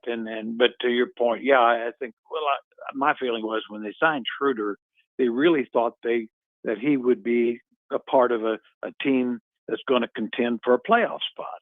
Right. And of course, that wasn't true. I mean, obviously, you wouldn't sign Schroder or Westbrook if you knew you were going to be at the totally bottom of the league, and thinking primarily about a lottery pick. And that's where they are now, and get DeAndre Hunter isn't going to change that one bit. I mean, in other words, he might fit, as you go forward and build, but the truth is the most important thing for the franchise right now is the draft. Jerry, you mentioned Nick Clifford a few moments ago. We're down to 30 or 31 games. What is it that you would like to see from him and need to see from him as we head into his first real NBA offseason? Well, a lot more consistency, for sure. You see flashes, you'll see a good half here or good half there, but he's getting minutes now, and he's got to be more productive. That's the bottom line. It's like in any sport. We don't make the rules, but that's the way it works. If you're going to get minutes, you've got to be productive, and he has not been productive enough. It looks like he has the skill, but I think that the thing I would be a little concerned, and I just think a little because way too early on, because he looks like he got a lot of skills. But I guess what I'm trying to say is, you always look at players. Do they have that one or two things that stand out? A player to really be a player kind of has to have, whether it's a shooter or a handler, an assist guy, a defender, something that makes him special. If he's going to be, a big contributor, just being a jack of all trades, get you ninth man, 10th man role. Yeah, very well said. Do you see those qualities when you watch Max Reynaud play? I think there's a chance he can be a good player. He's just not strong enough, and his body just isn't there. But he's skilled. I like that. He's got good soft hands. I think he'll eventually be a good deep shooter. So I think he could be honestly, I think his best position eventually will probably be a stretch 4 kind of player, with some ability to play center as well, 4 or 5 kind of guy. But I think he can. Now, how good can he be? That's always the question. I don't know. I don't see any reason why he can't be a starter eventually on a good team. And now between Thursday, I think another important question, and we know about the obvious, DeRozan, et cetera. Will there be other guards on this roster after noon on Thursday? And if not, does that mean we're finally going to see what we have been asking to see, Devin Carter? I mean, that's what I want to see. I want to know, with the 30 games remaining going into the offseason, if Carter can be part of this team or not. I couldn't agree more. I mean, I don't know how good he is. Right now, you certainly can't be impressed, but he hadn't had much of a chance. And to me, it's more important to find out if he's a player going forward than it is whether you win 21 games or 19. Right. And at some point, in my mind, that means that if in fact Westbrook and DeRozan, those guys are still here, their minutes have got to be cut down significantly, to make sure that Clifford and Carter play. That's all there is to it. I mean, because let's face it, this is where they are. Their records is who they are. And certainly whether they, win 20 games, that may be the worst thing. They might be team better off winning 18. And the players, whoever are out there, we've talked about, whoever gets on the floor, it's their job to try to win. But the other aspect is, go ahead. Go ahead. I'm sorry. No, I was gonna add, everyone is putting all of their eggs in the same basket, and that is, we have to, be a top 4 pick because we need that special player in the draft. Well, just because you're a top 4 team doesn't mean that you're going to get a special player in the draft. You could get Markelle Fultz, okay? You could get Marvin Bagley. You could get a Thomas Robinson type player. I mean, you still have to draft the right guy. It's not as easy as it seems. There's always mistakes in the draft. You've lived through them. I've lived through them. And there's probably going to end up being a mistake in the top 4 picks this year in the draft because the percentages tell you that it will be. So, you can't just assume, well, the Kings are going to have the worst record in the league, which means they'll have one of the top 4 picks, and then you're going to be going on your merry way. No, it doesn't work like that. You have a better chance, but there's no guarantee of that. Well, and the other side of it is, even if you get the right guy, this is the first year. This is Wembanyama's 3rd year, and he'll make the playoffs, but he didn't in the first 2. I mean, and I mean, there's not, like I say, there's not that many Jabbars and Jordans and Birds that come in and make teams better 20, 25 games. Right. And I don't think. Sure. I mean, those guys are rare beyond. I mean, even the Kobe's and guys like that. It took them a while. Dwayne Wade, and they were great, and Steve Nash's and all that. And but to your point, yeah, I think this looks like there's some young star type guys. But even if you get the right one, the Kings, they're not going to make you a 50-game winner next year. No, that's a great point. Who are you And taking so in the Super Bowl? That's it. Well, I'm going to have to go to the the Seahawks. The Sonics? I You like the just think their Sonics in the defense- Super Bowl, huh? I like the Sonic. I do like the Sonics, by the way, as you do. Yeah. One of the great, Oh, my gosh. great places to visit. But yeah, the Seahawks they look like they're just a little too tough. I mean, obviously the Patriots they're on the right track. Whatever happens with a great coach and top flight young quarterback, and yeah, I kind of pulling for Seattle just because of Darnold, just to shut everybody up. Yeah.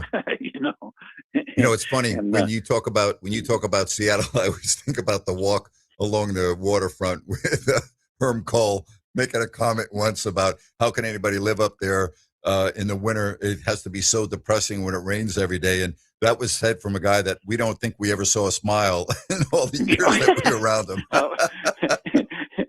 Yeah, I was going to say, he'd be the perfect guy to live up there because he'd have a reason to be depressed all the time.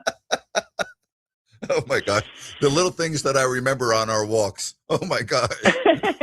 Oh my God. Oh man. Love it. All right. Well, listen, now I'll make my pick on Friday. I don't think I'm going to take the Sonics, but you never know. You never know. I may take the Sonics to win the Super Bowl. I got faith in you. You might take the Sonics. I don't, I know you're a little more knowledgeable about football than I am, but I haven't really watched it. I say that. I mean, now that my Chiefs are dead in the water for a while, but they'll be back. They'll be back. Yes, they will. So, you'll be back. Huh? I said you'll be back too. I'll have you back. Yeah, I think so. And so anyway, just have to play this thing out, just like the draft and all that. Just like you said, I mean, to me, the Kings have got to play for the draft now. But there's a lot of uncertainties with that, as you pointed out. And the other good news, Jerry, is Cardwell now looks like they're going to get his contract done, so he won't be a two-way player, and so that's good.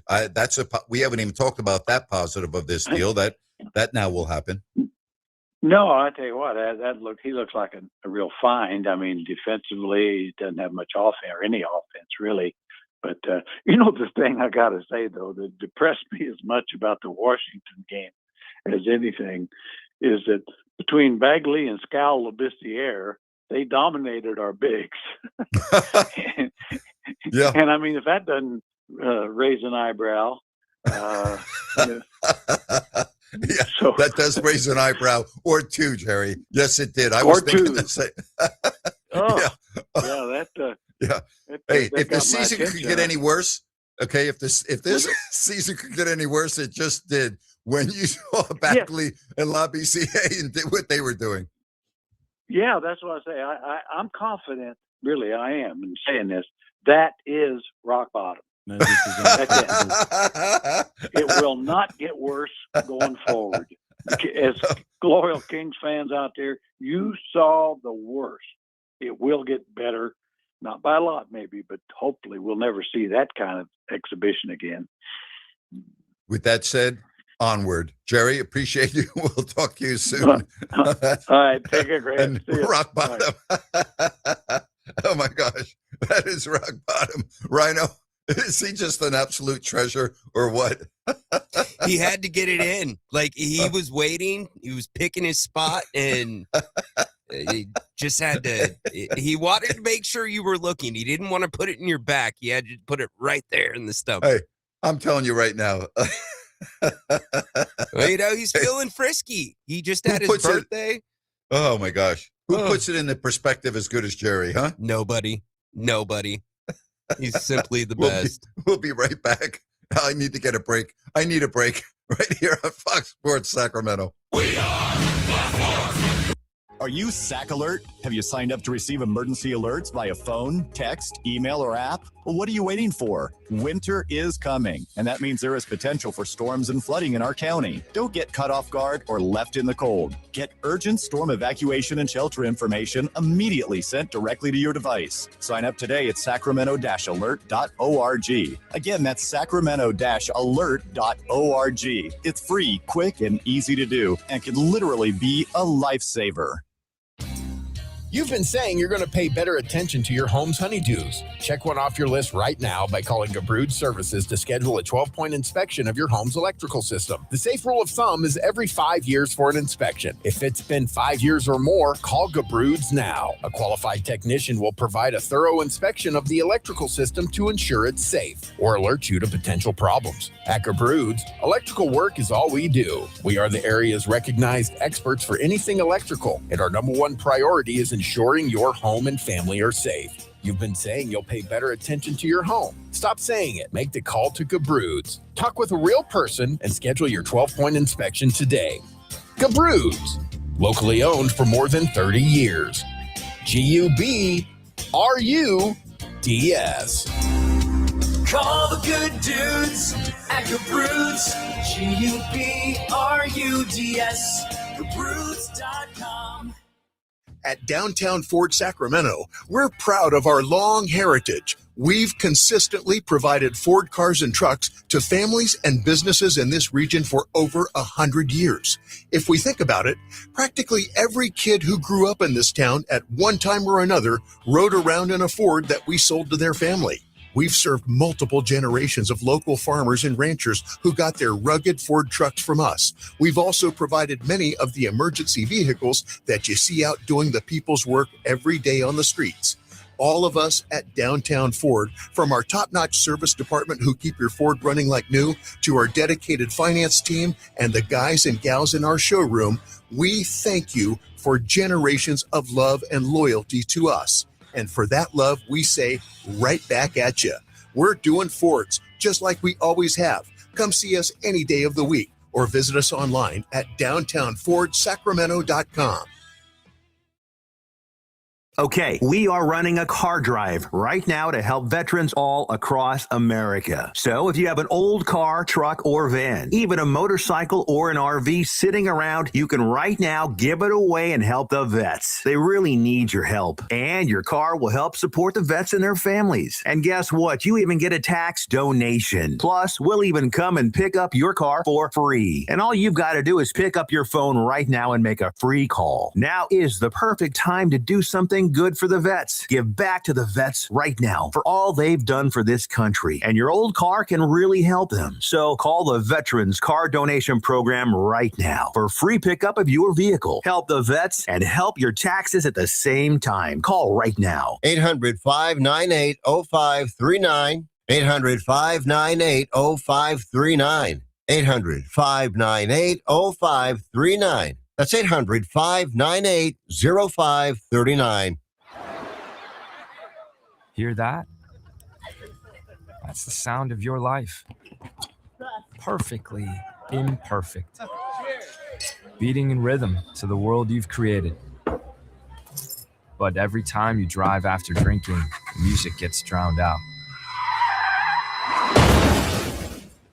Your life sounds pretty great. Don't let a buzz ruin it. Buzz driving is drunk driving. Don't drive buzzed. A message from NHTSA and the Ad Council.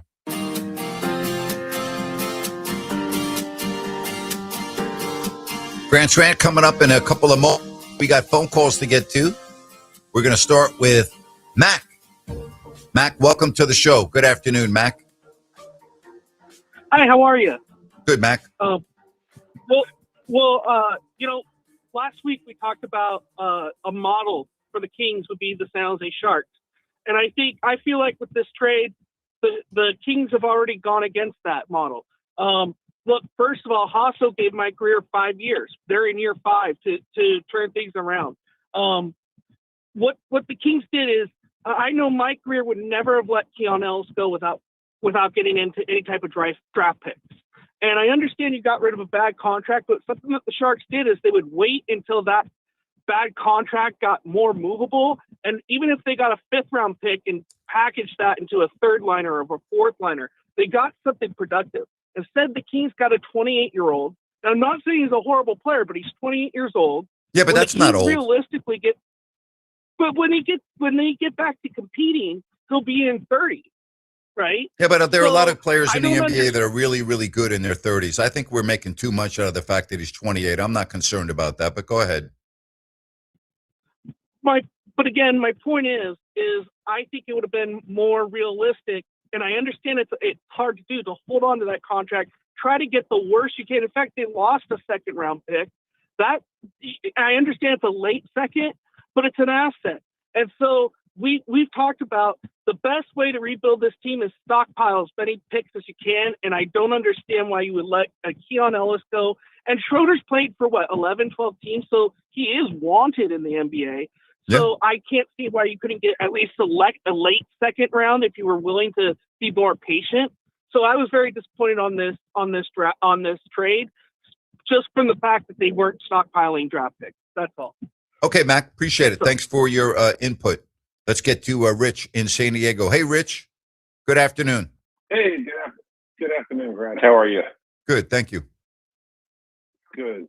Hey, I just wanted to share with you. I was really surprised to hear you're talking about the Miracle Boys of the '80s. My wife and I were watching the Grammys last night, and all of a sudden she says, I've had enough of this. How about we watch the Miracle Boys of '80s? And I'm like, what? You want to watch sport? She goes, yeah, this looks really good. Anyway, we watched the whole thing through and through, and it was awesome, man. It was awesome. It really hit home for me, and I'm going to talk about that in the next hour. I've never been a big hockey fan, but just to see how these guys stayed together all their lives, and that's pretty awesome. It is awesome. And that's what's, to me, that's one of the neatest thing about sports is how especially when you play and go through something like that, how people create such a bond, long time, lifetime bond. It's pretty awesome, and to me, that's one of the best things about sports. 100%. Anyway, I'm glad that you and the missus enjoyed that. Yeah, thanks. And so who are you picking for the Super Bowl? I'll let you know Friday. We're going to do our pick at the final you're segment. Going to let me know Friday. Okay. Yeah. Okay. Yeah. Well, I got a ton of relatives up in the Northwest, and I just had a brand new Seahawks T-shirt delivered to me in the mail yesterday. There you have. We're throwing a big Super Bowl party, and I'm making up my grandma's recipe of enchiladas. I used to wholesale in Sacramento to a couple supermarkets there. Well, enjoy. Yeah. Okay, buddy. You too. All right. Take care. Bye-bye. Take care. Hey, I want to tell you about DAS Mechanical HVAC Retrofit and Service Specialist. They also do new systems serving Sacramento and Placer counties, ideal for homeowners, businesses, for commercial maintenance. And again, let me repeat, they are HVAC Retrofit and Service Specialists. Nick Delancey and their team, they are awesome at what they do. And once they come out to your home or business, they will keep you abreast of every single thing that they find, what they recommend, what they don't recommend. And it's a phenomenal experience based on all of the customers and their 5-star reviews and their numerous Best of the Best awards. You can go right online. You can schedule everything online at dasmechanical.org. D as in dog, A, S as in Sam, mechanical.org. Also, remember, they've got 24-hour emergency service. So, you know what? If your heating goes out in the middle of the night, you can give them a call. You can contact them. They will be there for you. That's dasmechanical.org. And also keep in mind, if you need a new system, if you need financing, there are many options available, including 0% interest for 18 months. Once again, that's dasmechanical.org, dasmechanical.org. I think Dorian chiming in on the text line. It's almost dinner time, and I would do anything for Carmine's.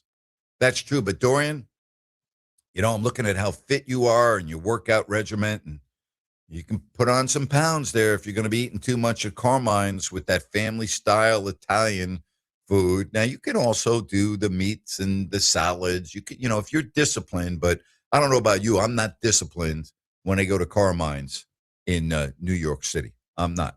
That discipline doesn't really have anything to do with Carmine's. Yeah, but Dorian, yeah. if Dorian's eating Carmine's every day, I mean, he might be okay looking like me. You know, that's good eating.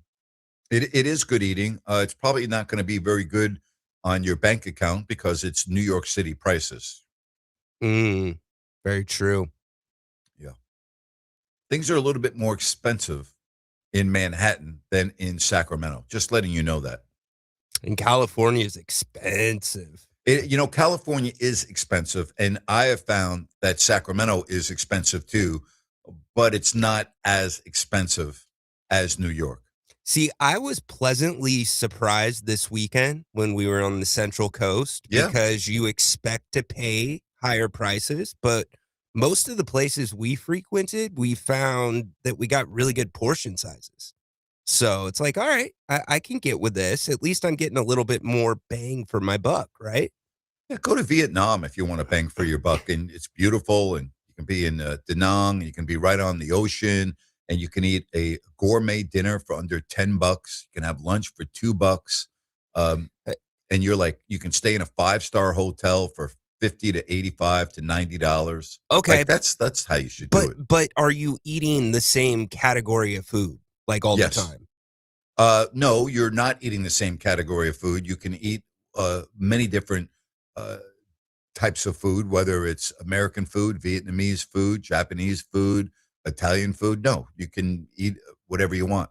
Can you get a good pizza over there? Yes, you can. Wow. I have done it. Yes, you can. Okay. Yes. Now we're talking. Yeah. All right. We'll be talking again in the third hour of the show. I'm going to have Grant's rant, and then I'm going to reminisce. I'm going to take you back to 1980.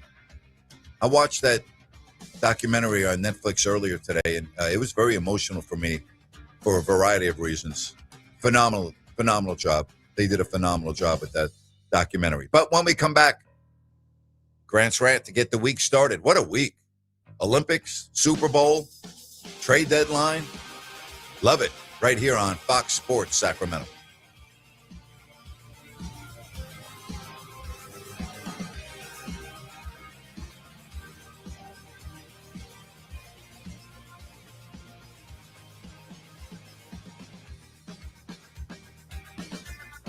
Maybe it could be said that New Year's resolutions are simply meant to be broken. If, like most people, you've already abandoned your promise to live healthier in 2026, you're not alone. But when it comes to being healthy and happy, it's never too late to hit that reset button and start living your best life. Sacramento Naturopathic Medical Center invites you to schedule a free healthy aging consultation with Dr. Dennis Godby, an accomplished author and expert in the art of aging gracefully. As we get older, things change. A lot of us will experience lower energy levels. Some of us may experience a lack of motivation. And for guys, the onset of middle age can mean a lower libido and oftentimes ED. These things can be caused by low testosterone levels, which can usually be safely and easily treated. Visit gettingbetternow.com today and schedule your free healthy aging consultation with Sacramento Naturopathic Medical Center located in Midtown. Living your best life is something you can get started on today. Visit gettingbetternow.com. I'm Dan Patrick, and this is Above the Noise. This year's Super Bowl matchup between the Patriots and Seahawks is one of the more improbable preseason pairings in recent memory. And most of the credit will go to the new coaching staffs and the development of each team's quarterback, and deservedly so. But the front offices on both sides deserve just as much praise. They're not accidental runs. New England and Seattle have drafted well, but more importantly, they've been aggressive and calculated in free agency. For the Patriots, Milton Williams, Harold Landry, Carlton Davis, helping build one of the league's best defenses, while Stephon Diggs became Drake May's security blanket with a 1,000-yard season. Seattle followed a similar blueprint. Sam Darnold's been a home run. Cooper Kupp delivered when it mattered most in the NFC title game. And veterans on the defensive side like DeMarcus Lawrence and Jaron Reed, proving that this once unimaginable matchup was no accident. It was one that was engineered to perfection at the top. I'm Dan Patrick, and this is Above the Noise. These days, everybody's searching for ways to save on insurance, scrolling comparison sites, digging through tips, chasing deals, but Liberty Mutual makes it simple. Liberty Mutual customizes your car and home insurance to save you money. And when you bundle, those savings really come through. It's insurance built for real people with a team that goes above and beyond to help you keep more of what matters. No hunting, no hassle, just confidence that your coverage customized with savings in mind. Start your quote at libertymutual.com. Millions of people move every year for all kinds of reasons. When that time comes, it helps to go with a company you can trust. Penske Truck Rental. Their trucks are clean, newer, well-maintained, and you get free unlimited miles on one-way rentals. And there's no fee if you want to change your reservation. They've got over 2,500 locations and live support around the clock. Penske helps you gain ground like no other company can. Go to PenskeTruckRental.com or download the Penske Truck Rental app. Grant Napear is back every weekday afternoon, 3 to 6. This is Fox Sports, KSAC 890 AM Olivehurst, K284CM 104.7 FM Sacramento. It's time for Grant. All right, let's get the week rolling. What a week it is. What do you have for me, Rhino? Napes, are you pumped? Tonight is the Pro Bowl. I know you've got your popcorn popped. They're taking this thing to primetime, and not only is it the Pro Bowl, but Deion Sanders had to weigh in on his son being included on the team, going as far to say he's accomplished something that I never did, being a Pro Bowler in his first season. Good Lord.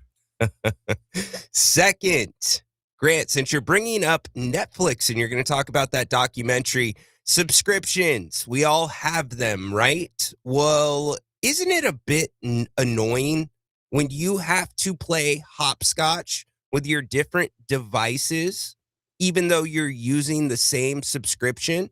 It tells me I have too many devices logged in. Come on. Just recognize they're my devices. That's one profile. I don't know if you have to go through that, but that is very annoying. And last but not least, how about the NBA on NBC last night? They're starting Sunday night basketball. A couple of very awkward moments for Caitlin Clark, who was a guest panelist before the show, where Reggie Miller compared her to Peyton Pritchard of the Celtics, and then went on to say that he is now the third best shooter in Indiana behind Tyrese Halliburton, her, and then himself.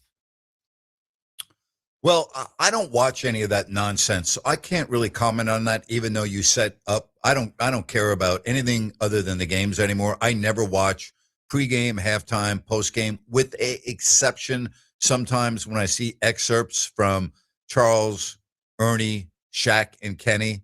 Like, I'll do that. But so I'm going to go with the first one. I didn't even know that the Pro Bowl was tonight. I wouldn't waste my time. And I mean that. You could probably pay me, and I would probably decline to watch anything going on with the Pro Bowl. And if Deion Sanders really said that about Schroder being in the Pro Bowl, are you kidding me? He wasn't even listed among the 4 alternates when the original AFC squad was announced. He's playing, or excuse me, participating in this nonsense of the Pro Bowl on a Monday night, which I wasn't even aware of, because everyone else is either hurt or, like Trevor Lawrence, didn't want to be associated with it. Really, Deion? Are you freaking kidding me? And I'm going to ask you, are you really going to watch anything involved with is it flag football? Is it skills? I don't even know what they do. I don't know why anyone would waste their time watching this. What I do know, as it relates to professional football, is a week from right now, most of us will be in a state of depression, knowing full well that we don't have any football until August if you're a college football fan, and September if you're an NFL fan, unless you really get off on the Hall of Fame game at the end of July and preseason football. I'm not one of them. So enjoy your final week, which does not include tonight's nonsense. And Deion, you're better off just not talking instead of making asinine comments like that. And that is my rant for today. Are you going to watch that tonight, Mr. Ryan and Zach? Because this was a rant category, one of your more famous rants. the meters on freeways, I found a purpose for them this weekend. Listen to me just really quick, because I know you're going to go into the documentary on Netflix. But the meters should be used for trucks. And I have all the respect in the world for truck drivers, but that is a very, very difficult occupation, especially because you have less room to maneuver. But when trucks try to pass each other up, it's just too much. So what you should do is when a truck pulls up to a meter, they wait like 2 or 3 minutes until they go on the freeway and another truck can't go on for another 2 to 3 minutes to put some gap between these trucks, because it slows everything down on the roadways. There's your mini rant from Ryan. Everything. As it relates to trucks and the ramps getting onto a freeway. There you have it. I'm digressing because you said there's no reason for meters. I think that's a good reason for them. Okay. Well, you're entitled to your opinions. No problem. All right. That's okay. All right. So I did watch Miracle, The Boys of 80, and it was very powerful for me in a variety of ways. So first of all, I was not aware that one of the players that I went to college with, Mark Wells, who I'm going to talk about, had passed away in 2024. So I didn't know that until the end of the documentary, when they put a few of the individuals on that team that are deceased. And I was not aware that Mark Wells had passed away 2 years ago. But so for a point of reference, in 1980, I was at Bowling Green State University, and two of the players on the hockey team that I covered, Mark Wells being one of them, and Ken Morrow, were on the Olympic hockey team. And Kenny Morrow went to Bowling Green 2 years before I got there, and he played all 4 years, and he left in 1979. I got to Bowling Green in 1977. But I remember watching Kenny Morrow play in my visit to Bowling Green when Kenny was a junior, and they were playing Ohio State. And he stood out to me because not only was he very tall, but he was really, really good. And so that was my first remembrance of watching Ken Morrow play hockey. Ken ended up with one of the great runs in the history of sport, going from the gold medal team in 1980 to the New York Islanders, where he won a Stanley Cup a couple of months later and then won 3 more in succession. What a run for Kenny Morrow. Gold medal in Lake Placid, 4 straight Stanley Cups. But what hit me about this documentary is I started thinking about my mortality, because I'm watching these players and I'm just going, wow. And when I saw Kenny Morrow and what he looked like today, he looks very fit, and he was a prominent part of the documentary. It was like, I can't believe that this has been 46 years ago. And I remember watching the game against the Soviet Union on Friday, February 22nd, 1980, like it was yesterday. Now, you have to understand, that game was shown in America on tape delay. The game had already been over when it was aired that night at 8 o'clock. And we had a huge party, not at the fraternity house, but in a building that was basically like a mixer, I guess would be the best way to say it. And there were a couple of different fraternities and sororities. And we had them take a TV from one of the classrooms and bring it into where we were at so we could all watch the hockey game, because there was no way that I was not going to watch the hockey game. That was not going to happen. And what was interesting, when they brought the TV in, and by the way, the TVs back in 1980 are a little bit different than the TVs today, okay? Just think of a big square on a roller that is holding the TV, which is very heavy, okay? And it was amazing how many of us gathered to watch the entire hockey game when they won against the Soviets, which to that point was probably the greatest upset in the history of the Olympics, and certainly the greatest upset in the history of the United States. And it was so phenomenal for me to watch that for a variety of reasons. First of all, I knew two of the players because I covered Bowling Green hockey and announced their games for many years. I used to see Kenny Morrow before he knew who I was in the McDonald's all the time. Kenny lived in the apartments right behind McDonald's, and there was another sandwich shop that also sold beer by the case called Sam B's.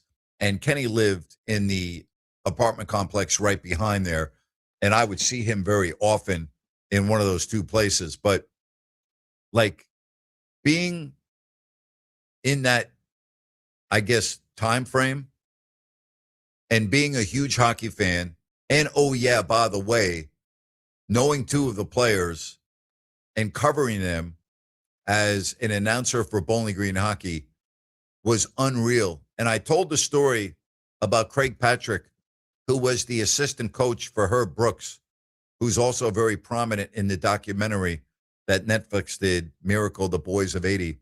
Craig was the general manager of the New York Rangers. And I've talked about me interviewing Craig Patrick in between one of the periods of a Bowling Green game when Herb Brooks was the head coach of the New York Rangers. And so I'm watching all of this unfold on Netflix, and it brought back so many memories. It brought back that Friday night, February 22nd, standing around a TV for 2.5 hours, watching every single second of that hockey game. And then Sunday in the win against Finland when they were trailing going into the third period, and what it was like after the United States won the gold medal. Think about this. They became national heroes. National heroes. I'm not exaggerating. Ticker tape parade, Broadway, New York. Shortly after the Olympics, at the Bowling Green Ice Arena, Mark Wells came back to Bowling Green, and we arranged to have Mark come up and be interviewed by us in between the second and third period. And Mark Wells had 2 full sheriff's deputies escorting him everywhere he went in Bowling Green. Now think about this. Bowling Green, Ohio. We're not talking about New York, San Francisco, Chicago. We're talking about Bowling Green. We're talking about a campus of 16,000 students. We're talking about a guy that played collegiate hockey at Bowling Green that left to go try out for the United States Olympic hockey team, that ends up winning a gold medal, becomes a national hero, comes back to Bowling Green, and needs a police escort. And I met Mark during my freshman year. Actually, I would see him at the dorm that we all lived in. He was dating a girl on the same floor as my girlfriend, and I used to see Mark quite often, both at the hockey games and in the cafeteria at the dormitory, and used to love talking to Mark and then announcing his games. He was a heck of a player, number 15, just a heck of a player. And Kenny Morrow was, look, you knew Kenny was going big time. Like, he was that good. But to think about watching what happened in 1980, and to be quite honest with you, I had really forgotten about the other aspects of what was going on in the country at that time, because the documentary was talking about all the issues that were going on in this country, and the unemployment was at 20%, and there were long lines to get gas for gas rationing and everything else. I'd forgotten about that. And so 1980 brought back all of that to me. And, when you're in college and you're in that environment, you might not be totally aware of what's going on in the outside world. Again, you have to understand there was no internet, there were no cell phones. Like getting information, a lot of people didn't even know that the United States had beat the Soviets that night when we were watching on tape delay. So gathering information back then was totally different than now. So you have to understand it could, especially being 18, 19 years old and being in a party environment and being in college for the first time. And like, you don't even really care what's going on in the outside world. That's number one. And number two, like, unless you're disciplined enough to go downstairs and turn the TV on and watch the news, which I don't know about you, but there aren't a lot of 18 and 19-year-olds during my generation that were going down to watch the news at night. You really weren't aware of what was going on. You just didn't know. But I still contend to this day that that is the greatest team accomplishment in the history of this country. And I'm not so sure that we'll ever see anything greater than that or like that. That team completely did galvanize the country. The patriotism for that hockey team was beyond comprehension.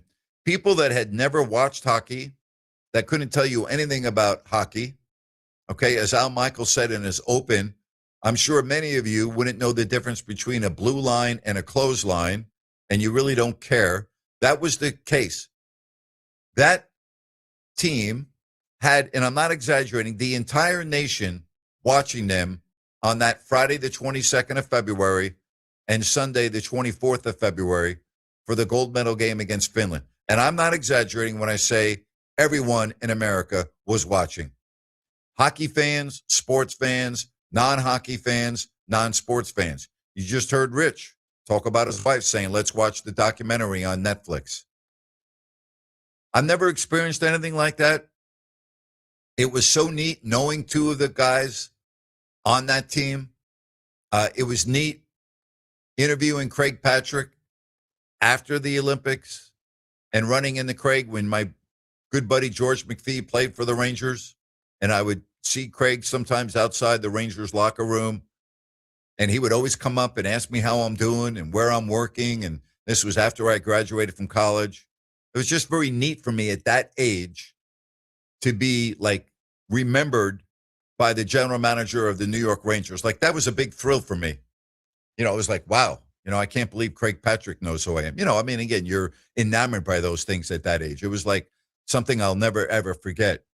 But I'll never forget announcing Bowling Green hockey when Mark Wells came back with his gold medal around his neck with two sheriff's deputies escorting him wherever he went because he was really a national hero along with everyone else. And when the United States beat the Soviets that night, when they beat the Russians, I can't even begin to tell you what the sense of patriotism was in this country. It was something that I had never experienced before. And when you think back here in 2026 and you talk to anyone that was alive back then and remembered Lake Placid and the United States hockey team, in the documentary, they talk about, Eric Heiden, right? Winning 5 gold medals. And, I got to know Eric. He was one of the Sacramento Kings team doctors and orthopedic surgeons right here in Sacramento. That's right.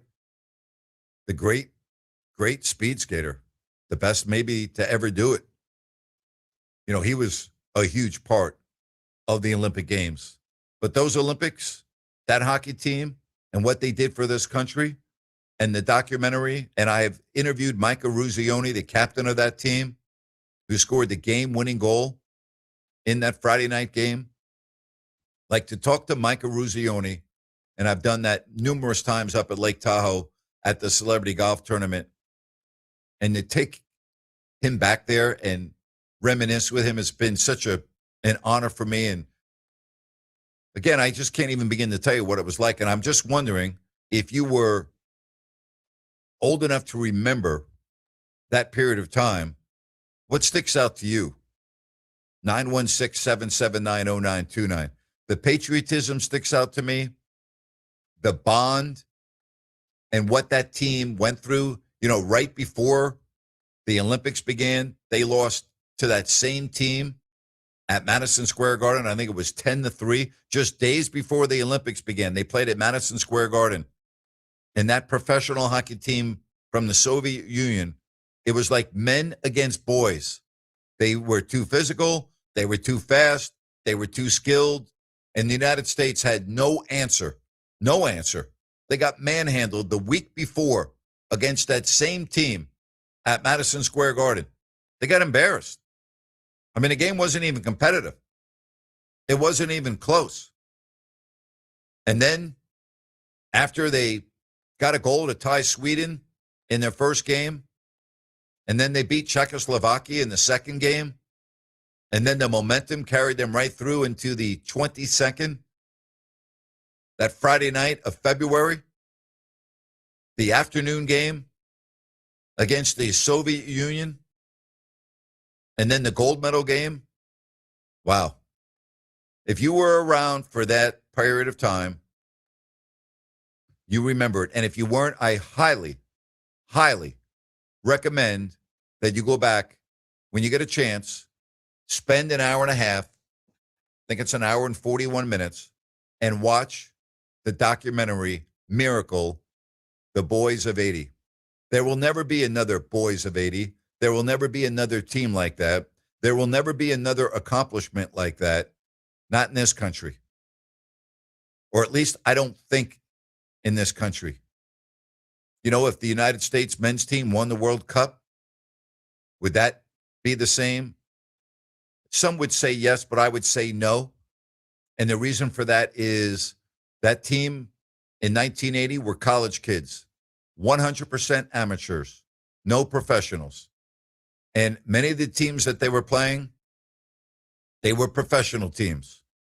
And there was no disputing that the Soviet Union team, that group of players, that was the best hockey team in the world. By head and shoulders. That's what they did. That's who they were. That was their, if I can just state it the way, their purpose in life was to play hockey for their country, and they were expected to win, and they were robotic in how they did everything, and they were so good. And a lot of those players, believe it or not, did end up moving into the National Hockey League.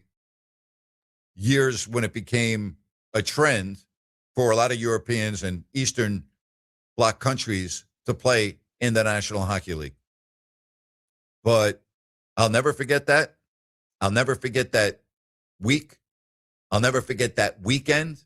I'll never forget that Friday night standing at a party with the TV being wheeled in and me getting as close to the screen as I could and not moving to go to the bathroom or anywhere because I didn't want to lose my spot to watch what I think was the greatest accomplishment in the history of team sport in the United States. And Al Michaels said it best. And I want to give away the documentary, but, Al was the announcer and he had never announced hockey before. And do you believe in miracles? Yes. Is maybe the best line in the history of sportscasting. And Al Michaels was perfect. He worked alongside the Stanley Cup winning goalie for the Montreal Canadiens for years, Ken Dryden. And they were great. But think about Al Michaels not doing hockey before in that role. And he hit a grand slam home run. It was great. And I'll never forget it. So if you want to talk about that, if you were around, I would love to hear your thoughts at 916-779-0929. You've also heard me talk a lot about what this year is going to bring for the real estate market and with the expected feds to cut rates with, hey, you know what? This could be the perfect time for you. Get everything in order now. Get ready for it because it's going to be bidding wars and homes are going to sell fast and you've got to be prepared. If you are thinking about selling your home, even if you're thinking of it being in the market to buy a home, maybe you need a home equity line of credit. Spencer at Village Financial Group, his white glove service, a boutique shop experience. It's like a one-stop shop. It really is. Spence takes you from the start line all the way to the finish line with his expertise. 30 years in the mortgage business, the broker and owner of Village Financial Group. Oh, yeah, by the way, he's a great guy. I've known him since 2000. He's going to do it all for you. And he has access to private money. That is important. All right. It will expedite the process. Private money. That's right. Will get you right through everything. And you will have your home. You will be happy. Get in line now by getting in touch with Spence. Call or text Spence at 916-805-4868. It makes sense to call Spence at 916-805-4868. Village Financial Group, looking out for your best interest. We'll be right back. 916-779-0929. Grant Napear, Fox Sports, Sacramento. We are Call the good dudes at Gabrudes. G-U-B-R-U-D-S. Homeowners, if you have an electrical project you need done, then you need the good dudes at Gabrudes. Family owned and operated for 30 years, Jay Gabrude and his team are the area's recognized experts for everything electrical, from the very basic like repairs, lighting upgrades, and whole house fans, to the biggies, panel replacements, EV stations, and backup generators. Gabrude's does it all and does it right the first time. They're actually the guys their competition recommends. Gabrude's, expert 5-star service and always transparent, honest prices and solutions. Say goodbye to your electrical issues. Visit Gabrudes.com or call 24/7 and speak with a real live person. Gabrudes, G-U-B-R-U-D-S. Call the good dudes at Gabrudes. G-U-B-R-U-D-S. Gabrudes.com. At Downtown Ford Sacramento, we're proud of our long heritage. We've consistently provided Ford cars and trucks to families and businesses in this region for over 100 years. If we think about it, practically every kid who grew up in this town at one time or another rode around in a Ford that we sold to their family. We've served multiple generations of local farmers and ranchers who got their rugged Ford trucks from us. We've also provided many of the emergency vehicles that you see out doing the people's work every day on the streets. All of us at Downtown Ford, from our top-notch service department who keep your Ford running like new, to our dedicated finance team and the guys and gals in our showroom, we thank you for generations of love and loyalty to us. And for that love, we say right back at you. We're doing Fords just like we always have. Come see us any day of the week or visit us online at downtownfordsacramento.com.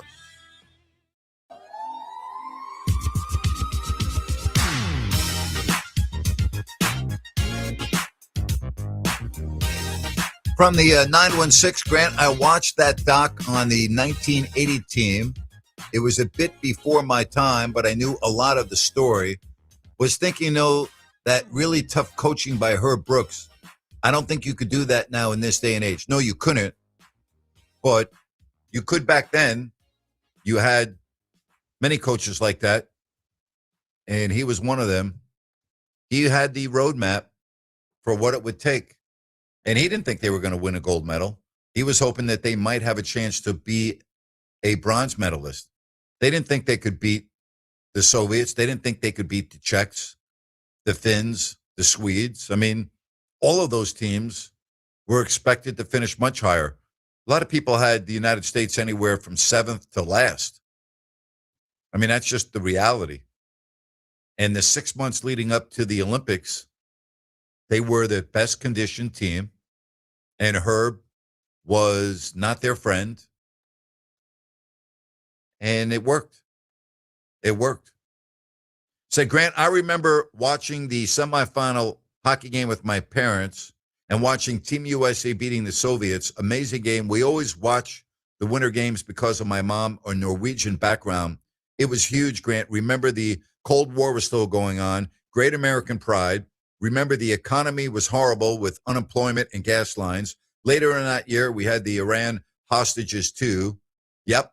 I remember it because I was 13, but not in college like you. Yep. I might sound young, but few years younger than Grant. That's from Lynn. Thank you, Lynn. Appreciate that.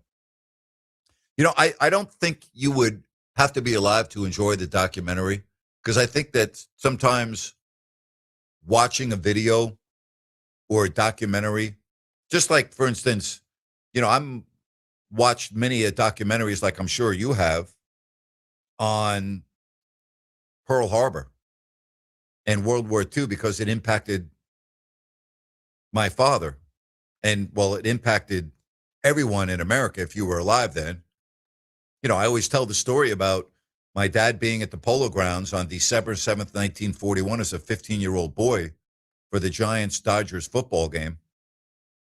And 3 years later, he's in the Pacific Theater, leaving from Treasure Island in San Francisco on a naval vessel and being off of Okinawa for World War II. And I mean, when I go back and watch documentaries and just like it, well, I don't even know what to say. It makes me numb.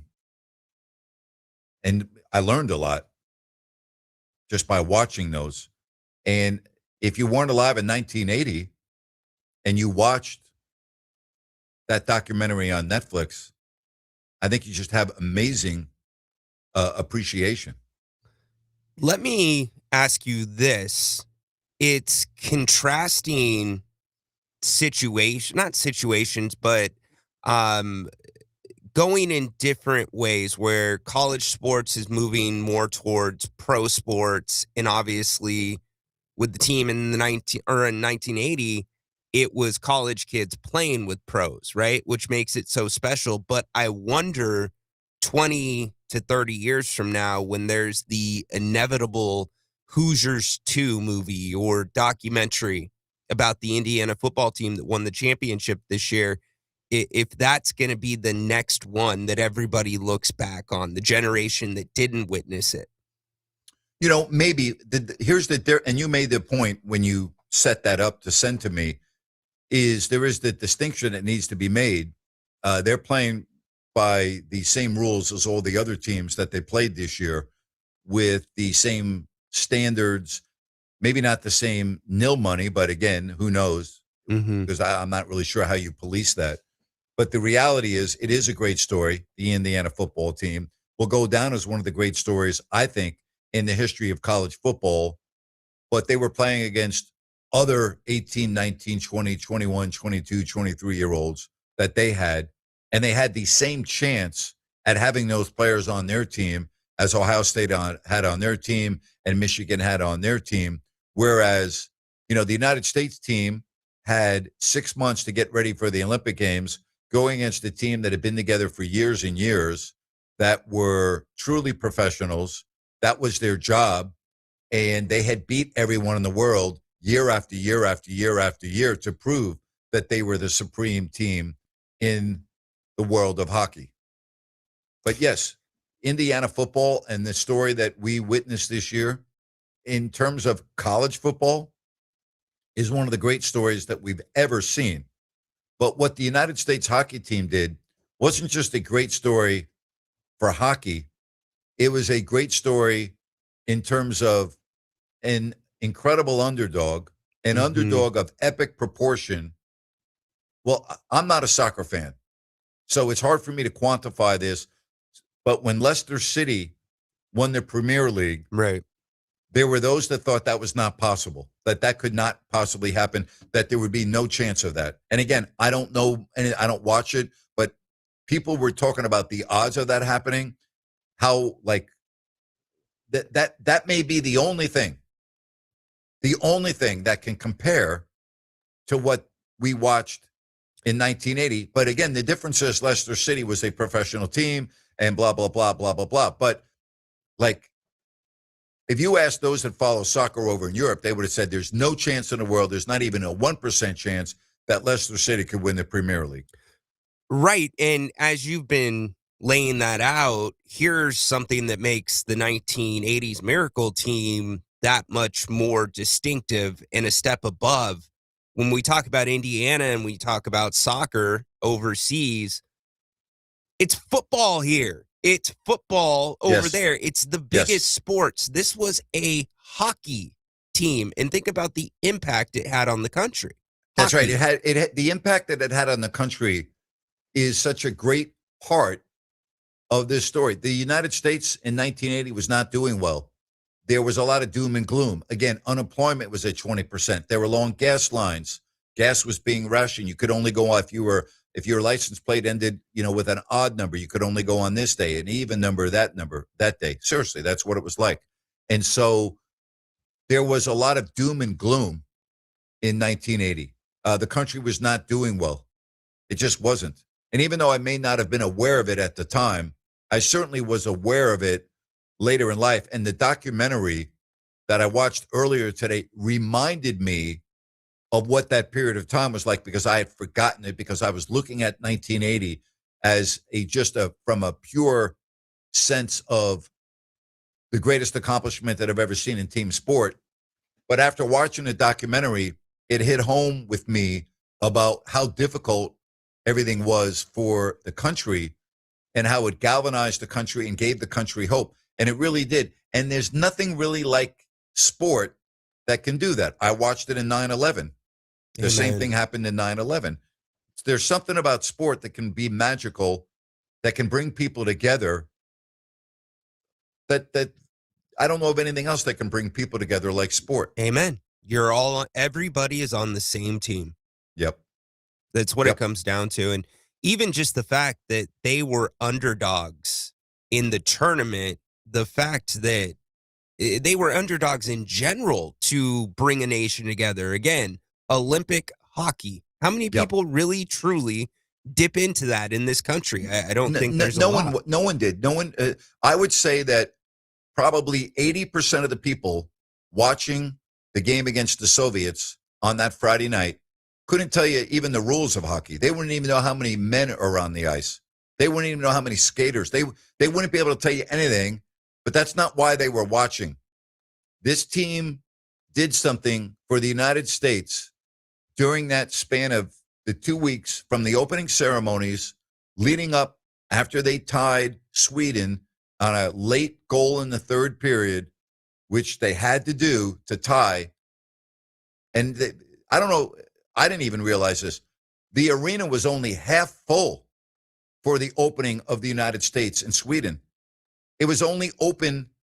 It was the arena opened and there was 50% empty. And then it became the toughest ticket in the Olympics. Truly unbelievable. We'll come back. We'll take some phone calls. We'll wrap up the show next here on Fox Sports Sacramento. The new year is here, a fresh opportunity to tell people about your products and services so they know who to spend their money with. Fox Sports Radio has a Mount Rushmore of sports talk talent. Patrick, Cowherd, Gottlieb, and Sacramento's own Grant Napear, and they have an audience you can take to the bank. This is Fox Sports General Manager Kurt Bagelman. Sports Talk listeners are a unique, target-rich group of consumers. They're employed, they earn six-figure incomes, 2/3 own their own homes, and they listen to the radio longer. Let me repeat that. They listen longer, so your commercial message has more opportunity to be heard.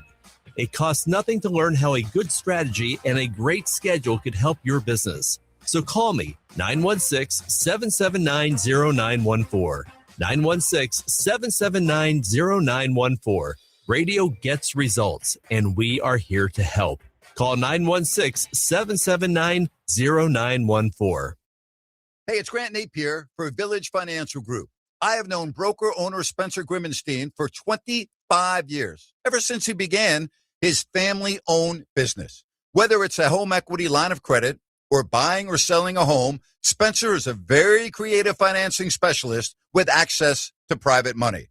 Check out Village Financial Group at bfgloans.com or call Spencer at 916-805-4868. Be sure and call for the investor special. And if you go to their website, bfgloans.com, you can find over 9,000 properties available for purchase. Folks, Spencer is awesome. Trust me. Again, I've known the guy since 2000. It makes sense to call Spence at 916-805-4868. Village Financial Group, looking out for your best interest. Call 916-805-4868. 4868. At Downtown Ford Sacramento, we're proud of our long heritage. We've consistently provided Ford cars and trucks to families and businesses in this region for over 100 years. If we think about it, practically every kid who grew up in this town at one time or another rode around in a Ford that we sold to their family. We've served multiple generations of local farmers and ranchers who got their rugged Ford trucks from us. We've also provided many of the emergency vehicles that you see out doing the people's work every day on the streets. All of us at Downtown Ford, from our top-notch service department who keep your Ford running like new, to our dedicated finance team and the guys and gals in our showroom, we thank you for generations of love and loyalty to us. And for that love, we say right back at you. We're doing Fords just like we always have. Come see us any day of the week or visit us online at downtownfordsacramento.com. Listen up, guys. Are you experiencing any of the following? Fatigue, less drive, poor performance? If so, you may be one of the nearly 30 million men in the U.S. today dealing with ED. But did you know you don't have to pay hundreds for a prescription anymore? And you don't have to deal with the hassle of seeing the doctor or the embarrassment of going to the pharmacy for a certain pill. Now, with one free call, you can find out how Herbal Virility Max can help you feel like a man again. For over a decade, Herbal Virility Max has helped guys just like you put a smile back on their face with improved performance and drive. Call today and ask about our buy one, get one free offer. 800-690-8445. 800-690-8445. 800-690-8445. That's 800-690-8445.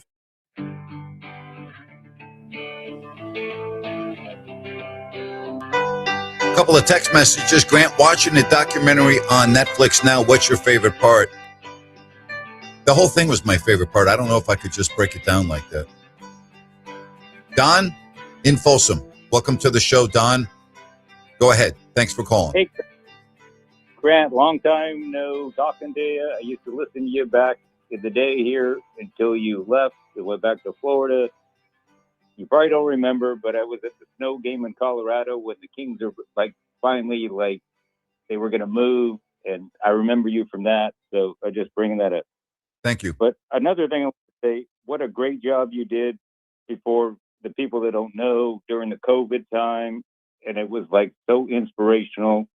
And I never thought you got enough credit for that because there was nothing going on and you could go out in the backyard. You were on the air and you guys were interviewing people. So I just want to put that in there. But getting back Thank to you very much. I appreciate that. And by the way, one of the people that we interviewed was Ken Morrow. He was one of the guests during COVID. And we had a long 20, 25-minute conversation with Ken Morrow, who was instrumental in that team's success in Lake Placid. But I'm sorry, go ahead. No, I'm glad you said that because you were in it. Normally, I didn't really care for that because you always had sports going on. But once you did that and you got to listen to people, and it was just so entertaining. And Thank you're you. right. The 80s was a tough time. I met my wife at Sac State after I got out. I joined during the Vietnam War. I got out 77, went to Europe for a few months, met my wife, and we we were dating at the time and watched that 80 Olympics. And you're right, the 80s, the Russian game was on. I was going to watch it that night on tape delay, but it came across the teletype on the TV on my little black and white that I had in my one-bedroom apartment. And I was like, they won. And I was like, it's got to be wrong. That's what I was thinking. There's something wrong here. It's got to be wrong. Right? Wouldn't you think? And No, absolutely. So I mean, yes, the week before they had literally been embarrassed. I think the final was 10-3 at Madison Square Garden. I watched it. I was like, they got no chance. I go, if they win a game, you called it perfectly. So yeah, it was bringing back good memories. But I watched another a couple of things on the Miracle. My wife talked me into watching this one. It's like I've seen Miracle on Ice and all that. And when I watched it, you were right. It brought back so many memories how the '80s were. I got a finance degree from Sac State. Like I said, after that, I couldn't find a job. I got a job with a finance degree as a secretary at McClellan and was happy to get it. That's how bad it was. Wow. Yeah. You know what I mean? Yeah. You take what you get, and then moved on after that. It just went forward. But you're right; it was a bad time. So Yeah. I don't know, Grant. You really did a good job, like covering all that, and I appreciate it. Thank you, Don.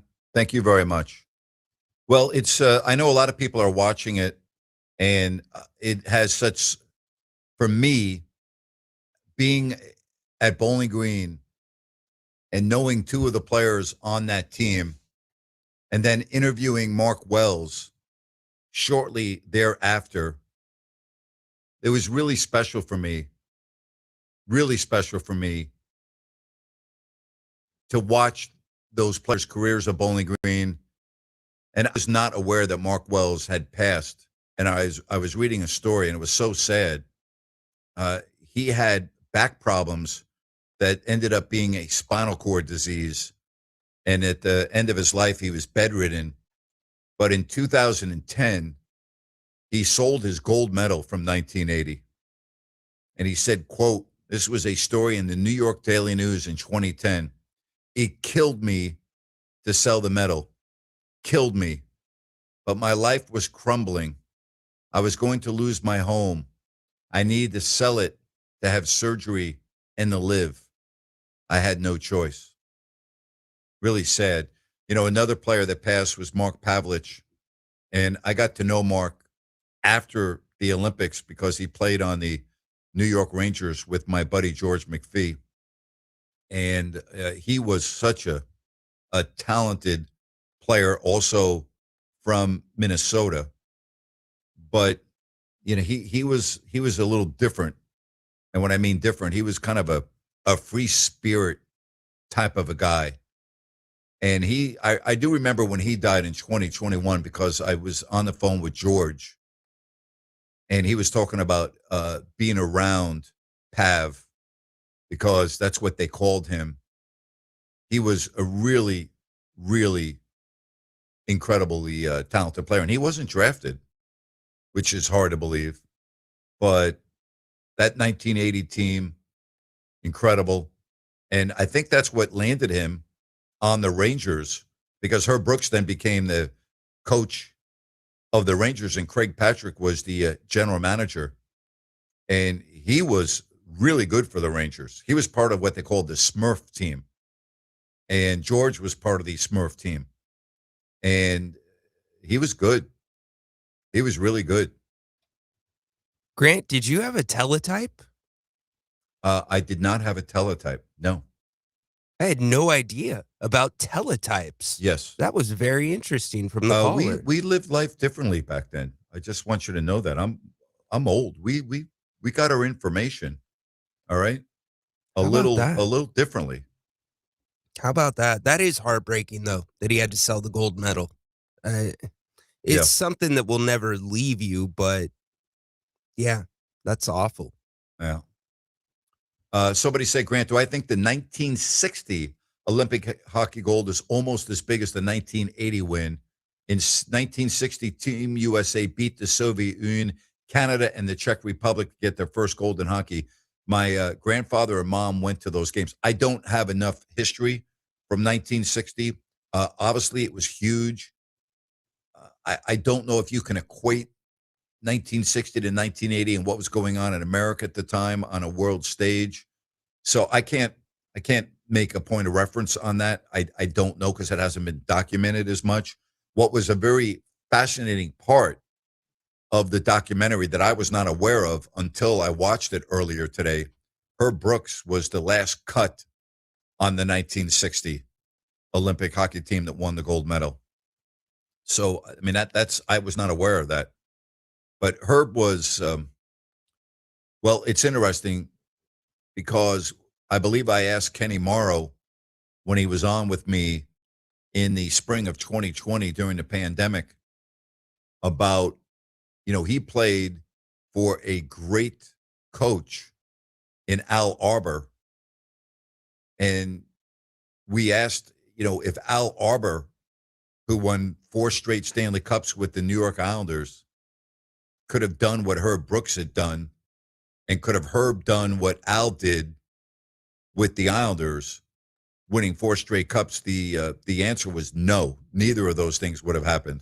So Herb was just a perfect coach for the Olympic team, and Al Arbor was a perfect coach for the Islanders. Now, the Islanders were very, very talented, but I still think to this day, and I will continue to say this until something else changes, but when you look at what was going on politically, when you look at what was going on with the country, when you look at the monumental upset, like all of those things that happened in 1980, I don't think we'll ever see it again.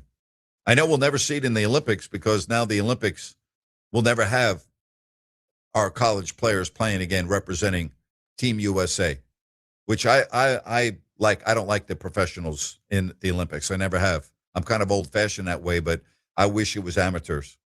I really do. I wish that's the way it was. Just in hockey? No, everything. I don't like watching the professionals play basketball in the Olympics. I'd much rather see our college kids play. Okay. I've always been like that. Yep, always been like that. And I think it's such an unfair, like when you look at track and field, right? Track and field around the world, particularly in Europe, is huge. Track and field in the country, nobody ever watches track and field in America unless it's an Olympic year. Nobody in America watches swimming unless it's the Olympics. Yeah. Nobody watches figure skating in America unless it's the Olympics. Yet in other countries around the world, they're like front page news. It's big time. They make a lot of money. It's like their livelihood, but they're respected and revered. And like, I'm going to ask you right now, name me one U.S. track and field athlete. There was one that was just arrested, unfortunately. Okay, what's their name? I can't think of her name. Thank you. That's my point. The sprinter. Yeah. That's my point. Yeah. Okay. And yet these individuals over in many other countries of the world are household names. Name me an Olympic swimmer right now we're going to be watching in the next Olympic Games. I don't know if that's true. I don't even know if the Olympic team's been put together yet, but can you name me? I mean, I can name past swimmers. I can name Mark Spitz. I can name Michael Phelps. I can name, Summers and Summer Sanders from our neck of the woods here. I mean, I can do that, but I couldn't tell you any of the up and coming swimmers right now. I don't watch swimming you ever watch swimming on a non-Olympic year? Not since COVID. Yeah. Thank you. No one's done. No, that's the point I'm trying to make. Yeah. So no, I get you. I get you. I just wonder if some of those other countries don't have the big sports and major professional leagues that we do, right? What do you mean? Like the NBA is not in Europe. The NFL is not in Europe. Right. You don't have teams there. So it opens up more opportunities for I don't want to say niche sports because that would be disrespectful to Olympians. Yes, you're right. But if I can interrupt for a minute, then the consumer, the sports fans over there, like it. Like it's a big thing to them. Where the pole vaulter, the high jumper, the person that's doing the 100-meter dash to 440 or whatever. Like it's a big deal. Yeah, and also some of those countries are smaller too, right? You have to take that into account. Jamaica, when you have the best sprinters in the world, no question. You probably know somebody that knows the sprinter. Very true. Very true. Hey, I want to talk real quickly here about DAS Mechanical. And I didn't know this until I think it was December. I didn't know that most homeowners are changing their heating and air systems from gas to all electric. The bottom line is about getting more energy efficiency, and you want to save money on your energy bills every month, right? Who doesn't want to do that? So here's the deal. If your current heating and air system is 15 years or older, it may be time to consider a change. And that's where DAS Mechanical comes in, because almost all of their work now is gas to electric whole system changeouts. Nick Delancey and his team, They're experts. That's what they do. And they do it just amazingly well. Keep in mind, they have 0% financing and 24/7 availability. So, hey, if your heater goes out in the middle of the night, yeah, they'll be there to help you with their 24/7 availability during an emergency. Award-winning, locally owned, family-owned DAS Mechanical, serving their Sacramento and Placer County neighbors. Go online, dasmechanical.org. D as in dog, A, S as in Sam, mechanical.org. Check out all of their 5-star reviews, their numerous best of the best awards. That's dasmechanical.org. Schedule everything online. Somebody said, Carl Lewis. Yeah, we're talking about current. 916, they have soccer in Europe. Well, they have soccer in America, too. I came up with a first name without looking it up. Shikari. Shikari is the sprinter's first name. Okay. Good job. Good job. Hey, I'll be on at 7 o'clock tonight over on YouTube and X, if you don't like that. Our Open Forum Monday. I hope you can join me in about 1 hour. My thanks to Olden Polynice, Jerry Reynolds, for Rhino and Sacktown, Grant Napear, saying so long, and thanks for listening to Fox Sports Sacramento. Bye-bye now.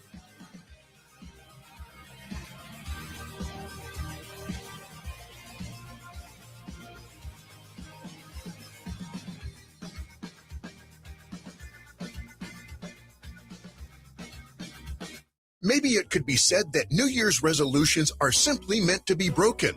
If, like most people, you've already abandoned your promise to live healthier in 2026, you're not alone. But when it comes to being healthy and happy, it's never too late to hit that reset button and start living your best life. Sacramento Naturopathic Medical Center invites you to schedule a free healthy aging consultation with Dr. Dennis Godby, an accomplished author and expert in the art of aging gracefully. As we get older, things change. A lot of us will experience lower energy levels. Some of us may experience a lack of motivation.